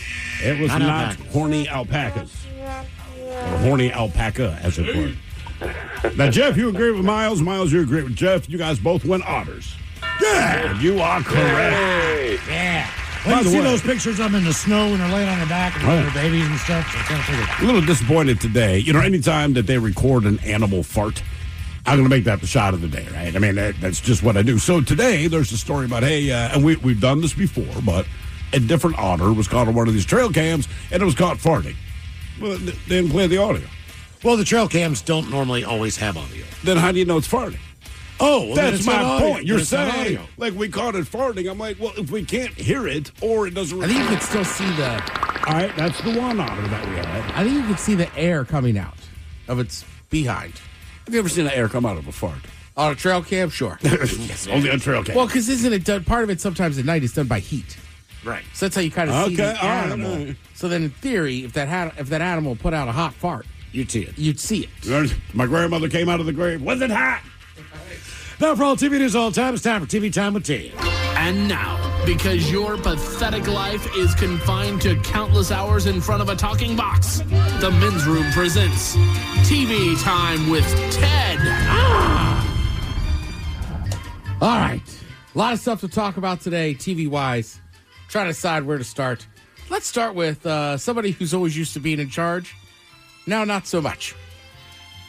So, you guys ever watch Sunday Morning on CBS on Sunday mornings? I don't. I know it's there. You never seen it? Oh, yeah, a few times, yeah. I forget who was the host back in the day. I should have looked it up. But my mom watched that show religiously, right? That was where they have like the orange sun and all the things. Yeah. Yeah, with the blue. And it's generally pretty upbeat kind of pieces, right? And they'll do like a long interview with somebody, but they're never like super harsh questions or anything else, right? Okay. Because you have all the other stuff with like Face the Nation. Meet the Press, right? Meet all the that Press, stuff. you know what I mean? Wrong. It's Sunday morning. It's easy. It's Right, smooth. and that's the thing. Like, it's literally made for, like, you know, you're drinking coffee, you're reading your paper, you're watching Sunday Morning on CBS. So Bill Belichick was on there, hyping up his new book, The Art of Winning. They talked about a lot of things, his father's advice, Tom Brady, but there were some things he just refused to talk about. So one thing is, they did ask him about him and Robert Kraft's relationship, and he just said it was mutual. And the guy was like, well, Mr. Kraft said he fired you. It was mutual. Kind of awkward. Then apparently his new 24-year-old girlfriend, Jordan Hudson, who, if you've seen any of the clips from spring practice, she is all over at spring practice. I forget what he calls her role, but basically she was there the entire interview. They even mention it, that she was a constant during the interview. And then, they asked him a couple questions about the relationship, and you could hear her pipe up. 24-year-old Jordan Hudson, his creative muse, as he writes in his book. Make sure that that's the... Jordan was a constant presence during our interview. I've never been too worried about what everybody else thinks. Just try to do what I feel like is best for me and what's right. How did you guys meet? Not talking about this. No? No. What? Who's the interview with? Right. That's what I would ask. We all know we know who you are, too. You've been in the news. Oh, you're saying that to her? Yeah. Like look, man, we're interviewing him. What do you we mean know we? who you are now. We do know who you are now. I- But you didn't write a book.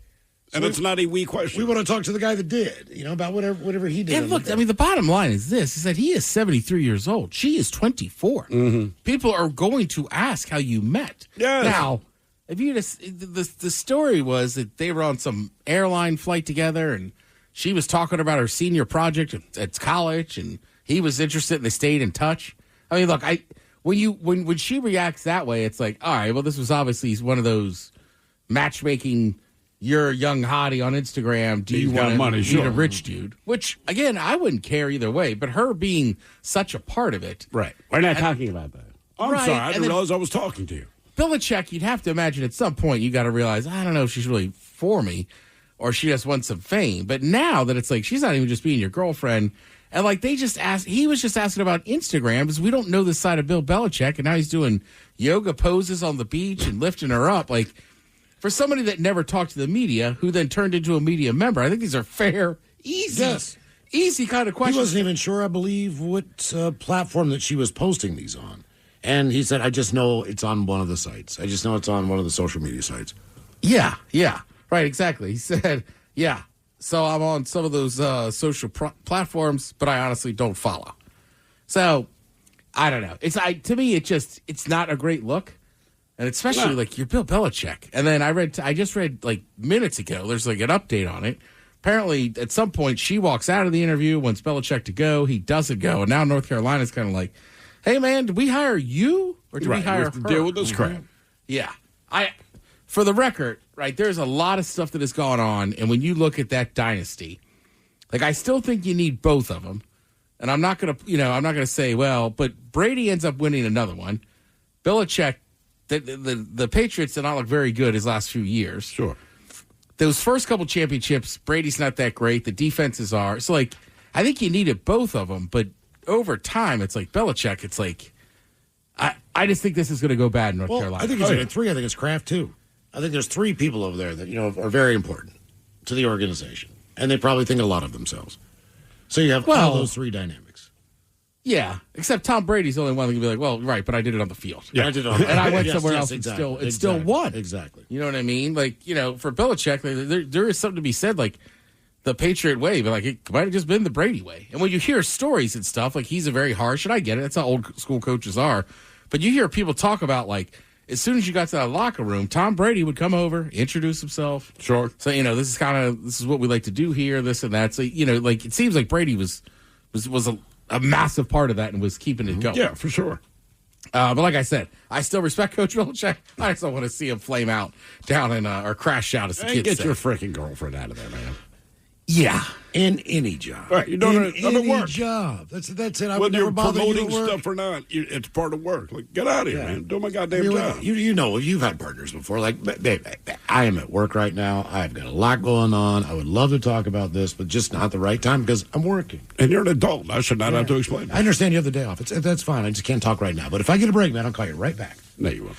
The other big news from last week. First of all, I did go down to the Seahawks draft party last Thursday. I had the day off. How was that? Awesome. My buddy's had season tickets for forever. Okay. So he got us like these VIP passes. I was a little bummed because I didn't go inside enough away from the free food booze. So they're like, our buddy Jen Mueller was in there like hosting. So I never saw her. And then Cross came out for a minute. It was cool to see him. Like the players that are still on the roster, like they came to the VIP for like a quick 10 minutes, took some pictures and everything, and I was like, oh, they were on the inside probably talking. Yeah. So what round was it? Were you there for the first round, I guess? Just the first round. Just around the first round. And then they had it again the next day. I would say this. I don't know how much tickets were. It was a pretty cool function. There's a lot of cool stuff, and like Blitz is running around. All the cheerleaders are there, and like it was kind of fun being in an environment like who's going to pick who. And like honestly, like everybody has season tickets and stuff, so like everybody in that crowd knows ball. Yeah. So like every conversation you had with somebody wasn't just some random dude kind of. Yeah. And I missed it. Who did the Seahawks take? They took that offensive tackle out of North Dakota State University. All right. Which, as I told Mike, I heard he didn't lose a rep down at the Senior Bowl. Now, he's supposed to be that good. When you make those decisions as an organization, typically good things follow, like Walter Jones. You start, Sure. You develop a football team that way. Correct. So Shedeur Sanders, a lot of people talked about him. He was predicted to go in the first round. Now, leading up to it, you heard some stuff that he might get drafted or whatever. So the next day, can't remember if this was the second or third round, but somebody got his number and prank called him. This is Mickey Loomis here, GM of the Saints. How you doing? Good, how are you, man? Good, been waiting on you. It's been a long wait, man. No, for sure. We're going to take you with our next pick right here, man. Yeah. Yes, sir, let's be legendary. But you're going to have to wait a little bit longer, man. Okay. Sorry about that. Ready to go! What does that mean? How you going to ask us what it means and you was on the phone? You heard that? You said you're going to have to wait a little bit longer. Sorry about that. I don't know what that was. Nobody got this number, though. Man, he just got trolled, bro. They tripping now, fam. Now I'm getting crashed out, bro. And it was Right. So obviously it was somebody prank calling him. It happened to Cooper DeJean, whatever. DeJean, is it? Right. Last year. It happened to another guy this year. So I get, look, I get people are upset about it, right? I'm not saying, look, you shouldn't do it. But also, it happened. Some people are going a little overboard too. Like, we got to launch an investigation, this and that. It's like, look, and honestly, I saw a video of Shedeur Sanders. It's him and his brother Shiloh were doing a live stream. Shout out to Shiloh. That guy was a solid brother the whole weekend too. Mm-hmm. He didn't, and he fired his dad, which was funny. He was like, "Look what happened to you. I'm getting a new agent." But they're even joking on the live stream of because he's like, nobody has this number. The NFL gave it to me. It's got to be a coach's son that found the number and called me. So he had already figured that out. And then this whole story came out. It was a coach for the Falcons. I was just trying to look that up because I was his like, son it was like the son of a coach of the Falcons. Right. And the guy came out and said, look, I'm embarrassed. Obviously he is. But of course. I just always try to remind people too, again, not excusing it, but those guys are 20 or 21 years old. Right, so it's much easier. I don't think is your refrigerator running? Right, and I don't think it was. Some people are I don't think it was about just it was Shedeur Sanders. It was just he was the story of the weekend. That's always freaking. So his other buddies screw it, I'll try it, and that's what happened. Now, how he slipped that far in the draft, I have no idea. He has the physical skills and this and that. I've heard there were some bad interviews. There's just something odd there. They kind of set him up, I believe, on some stuff as far as when they met with him and showed him some of his film work, where he had clearly made, I guess, an error. They just want to see if he'd man up and go, hey, man, that was a bad read or whatever the deal is, and he wouldn't do that. So I guess, for a fact, if you're going to draft someone, the psychological aspect of what a interview would be like, even if you're going for a job, whatever it is, you're going to ask the right question to find out where this person's coming from. And the NFL does more of it than any other job interview you can fathom. So, they know what they're doing when they ask the questions. They ask the questions for a reason. It's not what the interviewee believes the reasoning is. Yeah. Correct. Yeah, there was obviously stuff that went on in those interviews that did not look good. But I was shocked to see him slide that far. And then Cleveland takes him. Cleveland already has 3 quarterbacks. They had already taken Dylan Gabriel from Oregon. And then they pick him. And it's just man, I don't know. I'm just why Cleveland took him, why this, why that, that's just going to be a mess, I think, in that locker room. Because it's Cleveland. They got Pickett and Flacco on the bench. Yeah, saying, why did Cleveland, the Jets, the Browns, the Raiders, the Cowboys, Johnson. I'm look, there's some teams just sounds bad. You can't take them seriously. They just don't have good football people up front. But at least someone took his ass, and he has the chance to prove what he was saying. Correct. Yeah, I saw his brother finally signed a free agent deal. I would say for the Seahawks, I like their draft picks. I think getting Jalen Monroe from the QB from Alabama in the 3rd round was a good one. Yeah, 3rd round, come on. Some of the defensive players they got were good. But with that said, as we were saying before the show, none of us know. The experts don't know. I'll give Mo Kiper Jr. credit. I know he got a little fired up on Saturday and wouldn't let it go, but he was like, man, there's something personal going on with Shedeur, which I agree with. Obviously. Right? Something happened in these interviews. But I do agree with him, too. He's they don't know. And then, Reese made a good point. He's well, none of us are perfect. And I was telling Mike, forget who it was, but they were just they were going through the 2012, 2013 Seahawks draft, and it's grade F. And it's you had 2 Hall of Famers, Pro Bowlers. Sorry, how bad. Yeah, and it's not an exact science how these guys transfer level to level. And every team thinks they had a good draft. No, man, we picked the guys that we thought were terrible. Obviously, they go in there and pick the talent that they think is going to help. Correct. But I can't imagine a team, GM going, give us a C-. Right, and look, it's just more on the front page when it's the NFL because you watch these guys going from college to the pros or for one system to another. But I think you'll attest, right? You might have a buddy or somebody that was the top waiter at this restaurant. Goes to a different restaurant for some reason. It just doesn't work. It doesn't work. He doesn't like it, or the staff doesn't like him. You know what I mean? Right. I've known buddies that were legendary bartenders, but then they go to and they're I don't know, the vibe wasn't right. Right. So just unfortunately with these athletes, especially in our country, the NFL, it is just on prime time. Yep. Absolutely. You see what they can do or can't do. I think Miles mentioned it earlier. You still got some NHL and NBA playoffs going on. If you want to check that out, and then my recommendation: look up The Residents on Netflix. Watch that over the break. Pretty good. Hate doing cardio? try brushing and flossing your teeth. I'm not talking about building up a sweat. I'm talking about building a healthier mouth for a healthier heart, for a healthier you. Smile Generation. Trusted dentists look at your care through the lens of the mouth-body connection, because what happens in the mouth plays a critical role for the rest of your body. To find a dentist near you, committed to treating all of you, visit smilegeneration.com/confidence today. And live longer, healthier, and happier with confidence unleashed.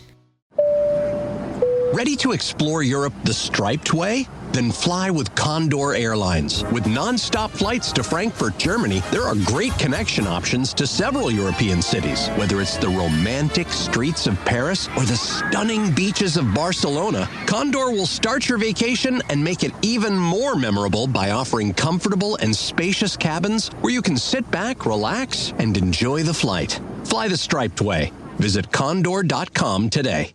$50,000 to $80,000 to repair and replace a broken sewer? That stinks. Well, that's what you get when you buy an older home. We don't have that kind of money. I mean, who does? Well, don't wait until it's too late. Call Pinky's. Pinky's? Yes, Darlene. Pinky's Plumbing. They do everything plumbing, even sewer and drain cleaning. A little preventative maintenance now will save you a big headache later. Just schedule it at pinkysplumbing.com. Oh, thanks, Ethel.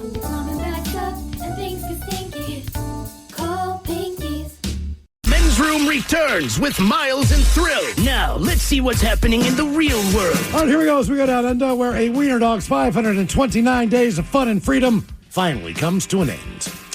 Meanwhile, a British nurse proves why your medical stay you might want to extend. Southwest passenger decides to leave her personal Biscoff on the seat. Army captain sets a Guinness World Record. That's going to be hard to beat. And a man in England ends up paying twice for his car. It is time for your headlines. Now, it's time to hit the headlines. Here's my car. Top story, we go to the UK where a British man has been duped. He walked outside one day where his 2016 Honda Type R was supposed to be parked to find that the worst had happened. Someone had broken in and stolen the car. He filed a report and attempted to find the stolen rig, but eventually decided that it was better to just replace it altogether. But he wanted to get a near identical car to what was stolen. As luck would have it, he found a used 2016 Honda Type R for sale that came with the same paint design and even the same custom exhaust that he had enjoyed in his old car, and he bought it from the Honda dealership for the low price of $26,000. But as he drove the vehicle, he noticed a few things that had been left behind from the previous owner that looked oddly familiar. And it didn't take long for him to realize that, yes, indeed, he had just bought back his own stolen car. So wait a minute. There was stuff in the car. I'm just trying to think, what kind of used car dealership? So there was like some stuff in the center console, like a little bag of something here, and there was stuff like down in the boot of the car that, you know. I mean, you can't just sell a car off the street without that title or apparently you can registration or any of those things. I mean, you know the game. Maybe they do something different in the transactions with cars. You know, I mean, like how in the heck did that happen? But the dealership and local authorities are investigating the incident to see if they can track down the thief. The dealership is saying, like, we had no idea that this thing was stolen, man. And I kind of agree with you there, Miles. Like, yes, you did. Yes, you did. That's what I'm saying. Yes, you did. But all you got to say is, no, I didn't. Right. Because that means the thief went to your dealership to sell this thing. Well, then I sold it back and I'm not paying. Exactly. Because he didn't have a title. Like, you got to file a lost title He still had his own title. I read that he had his own title still. He kept his title. He did. Just in case the car would ever show up. And they had changed the VINs on it. The numbers were different. So they had doctored those. So I don't know how they were able to do it, but I feel like maybe this sell it to a disreputable dealer. There you go. Yeah. In other news, still in the UK, a woman has come under investigation for being one of Miles' thumbnail clicks. We covered her earlier today. A nurse with the National Health Service in England caught the attention of her supervisors when it came to light that she was posting photos and videos to OnlyFans. While this shouldn't be too much of an issue if kept separate from work, it's worth noting that she took several of these photos and videos in her scrubs and while she was working at the hospital. She was found to even taken several revealing photos with her hospital credentials on her person and even claimed to have relations with a paramedic after they had lost a patient. Well, every paramedic's wife there is looking at their husband today. Yeah. Who do you think she was talking about? Don't know. They've launched a probe into her extracurriculars there. How do you need a probe? She's basically documented it for you. I guess you know what she was doing. Yeah. Yeah. She got weird with it, too. Death and sex are both connected, and it's such a great... okay. She's just selling that for whoever she is. Yeah. But again, it's at your place of work. That is the whole issue. Right. Yeah. Right. If you were just doing that at home, fine, do your own thing, but you're doing it. That's why I do mine on the 13th floor. There you go. Perfect. No, I work upstairs. Yeah. Man. Hey. Want some speakers? They're in here. They're in here. Here they are. More fun with the airlines. A flight from Philadelphia to Chicago was the scene of a disturbed passenger. For whatever reason, as the plane was landing into Midway Airport, the passenger allegedly stripped naked and defecated on her seat. This, of course, was prompted call to authorities, who met her at the gate and took her into custody. Not much is known about the motivation or mental state of the passenger, but fellow passengers have been contacted by the airline with the sincere apologies for the disruption of their travels. To be fair, if you have to deal with that on a plane, at least she waited until it landed.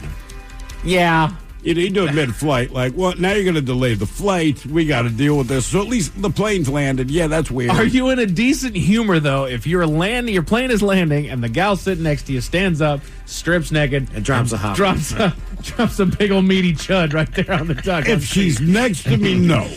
Anywhere else, I'm like, I don't know why this is happening, but that's fun. Baby, come on, man. Come on, man. We're almost come there. on, man. Can you just wait a little bit longer? Why are you naked? Perfectly tapered. That was amazing. Where are your clothes at? Yeah, why do you get completely naked? Right. Come on. To Texas, where a world record has been broken. How fast do you guys think that you could run a mile? A mile? Yeah. I mean, slow. Yeah, I don't know. Maybe a 10. Well, our man in Texas just set a world record by running a mile in 7 minutes and 4 seconds. That's a record? Yeah, if you're wearing a 50-pound military bomb suit while you're doing it. Damn. All right, I was going to say. Yeah, he was wearing the full-on, juggernaut suit while he's out there. Several witnesses were able to confirm the time, which beat the previous record by an impressive 20 seconds. Damn. That's just cumbersome to run in. So the fact that he still got it, like 7 minutes and 4 seconds, that's still a very respectable mile by anybody's standards. He would beat me if I were on a Segway. I still wouldn't do it. Slow down, man. Damn it. But just in case those stories left a bad taste in your mouth, Thankfully, there's good news. to Australia, where against all odds, a lost one found her way home. A dachshund was enjoying her day along with her owners on an island off of the coast of Australia when she managed to run off and get herself lost. Her owners spent weeks in search of her, but ultimately came to the conclusion that she had fallen victim to one of the many possible predators on the island, because Australia. But they found new hope in the news from authorities, who claimed that they had spotted the dog 17 months later, like 529 days those later. dogs they're mean. They're scrappy. Oh, yeah. They can fight. They upped their efforts to track the dog down, eventually finding a working plan with a crate reminiscent of what she had at home, along with a shirt from her owners that was ripped up to add a scent to the crate. Eventually, she found the crate had herself a nap, leading to her capture and reunion with her owners. Is she happy now or not? She's saying that they're saying that she's decompressing. Like she was a little bit shocked out there, but do you know what I have doing seen? Okay. Right. Men's Room Sports, knock on wood, the Mariners are in the we're a good team phase of their season at the moment, having held their own against the Miami Marlins over the weekend to secure their 6th straight series win. Wow. And have taken their place as first team in the division. Though it does come at the cost of Logan Gilbert, who left his game over the weekend with a grade 1 flexor strain. I've seen more fans of T-ball. Putting him on the IL for 2 weeks before they reassess his health standing. So it's not necessarily that he's out of the woods after that time. But they got the night off as they prepare to take on the Angels for a 2-game series starting tomorrow. As far as tonight, you got a couple baseball games and you can tune into, or NBA and NHL playoffs as well. Find out where and when to watch all those sports in one convenient location. It's called the Sports on What app. As far as your weather, got some periods of rain tonight as the clouds move in, bringing temperatures down to around 49. Tomorrow we are looking at overcast skies with some bouts of rain sprinkled and a high right around 57. That's it for your headlines. With that, Mike Hawkins. Thanks, so we appreciate tunes from 90s soundtracks. Coming up tomorrow, so we'll sit and spin. Lovely Jolene's next. Yes, indeed, it's all true, but in the meantime, well, we be all about this bitch. So until next time, please do what you do best, and for Aletha's sake, stay beautiful. The Men's Room has been taped before a live studio audience. Wardrobe and makeup provided by Mantastic Limited. This has been a presentation of the Men's Room Radio Network. Oh, man! A Double Flush production. Nerds! Today's episode is sponsored by Smart Travel, a new podcast from NerdWallet. Want to travel like a savvy jet setter? No, that doesn't mean monogramming your passport. It means making smart decisions every step of your trip, which means knowing your options. Smart Travel unpacks the facts, like which booking sites actually save money, how to fly first class using points, and if that fancy travel card is a smart investment. All so you can save more on your next adventure. Follow Smart Travel from NerdWallet today and start traveling like a pro. The Toyota Tundra and Tacoma are designed to outlast and outlive, combining raw power with precision engineering, all backed by Toyota's legendary reputation for reliability. Climb inside a Tundra and experience the uncompromising strength. With its available iForce Max engine, the Tundra delivers exceptional power, torque, and towing capacity. Plus, the spacious and high-tech cabin keeps you connected on the run. Or check out a Tacoma. Agile, dependable, and unstoppable. The Tacoma is designed for those who go beyond the trails. Stay ahead of the pack with available off-road features like crawl control. Or break out your tunes with the available portable JBL speaker. Toyota trucks are built to last, year after year, mile after mile. So outlast every adventure and outlive the moment. Buy a Tundra or Tacoma today. Visit buyatoyota.com, the official website for deals. Or stop by your local Toyota dealer to find out more. Toyota, let's go places. If you're ready for a new job, let Express Employment Professionals help you. Express is already hiring for summer jobs in a variety of industries. Job seekers never pay a fee at Express. Go to expresspros.com to find your location. That's expresspros.com. Going up. Prices keep going up these days. It feels like being on an elevator that only goes up. Going up. But not at Metro. We're pushing the down button. Going down. We've lowered prices. Get one line of 5G data for $40, period. That's 20% lower. And you get a free 5G phone when you bring your number. Only at Metro. 5-year guarantee on eligible plans. Exclusions apply. See website for details. Not available at Metro with T-Mobile in the past 6 months. Tax applies.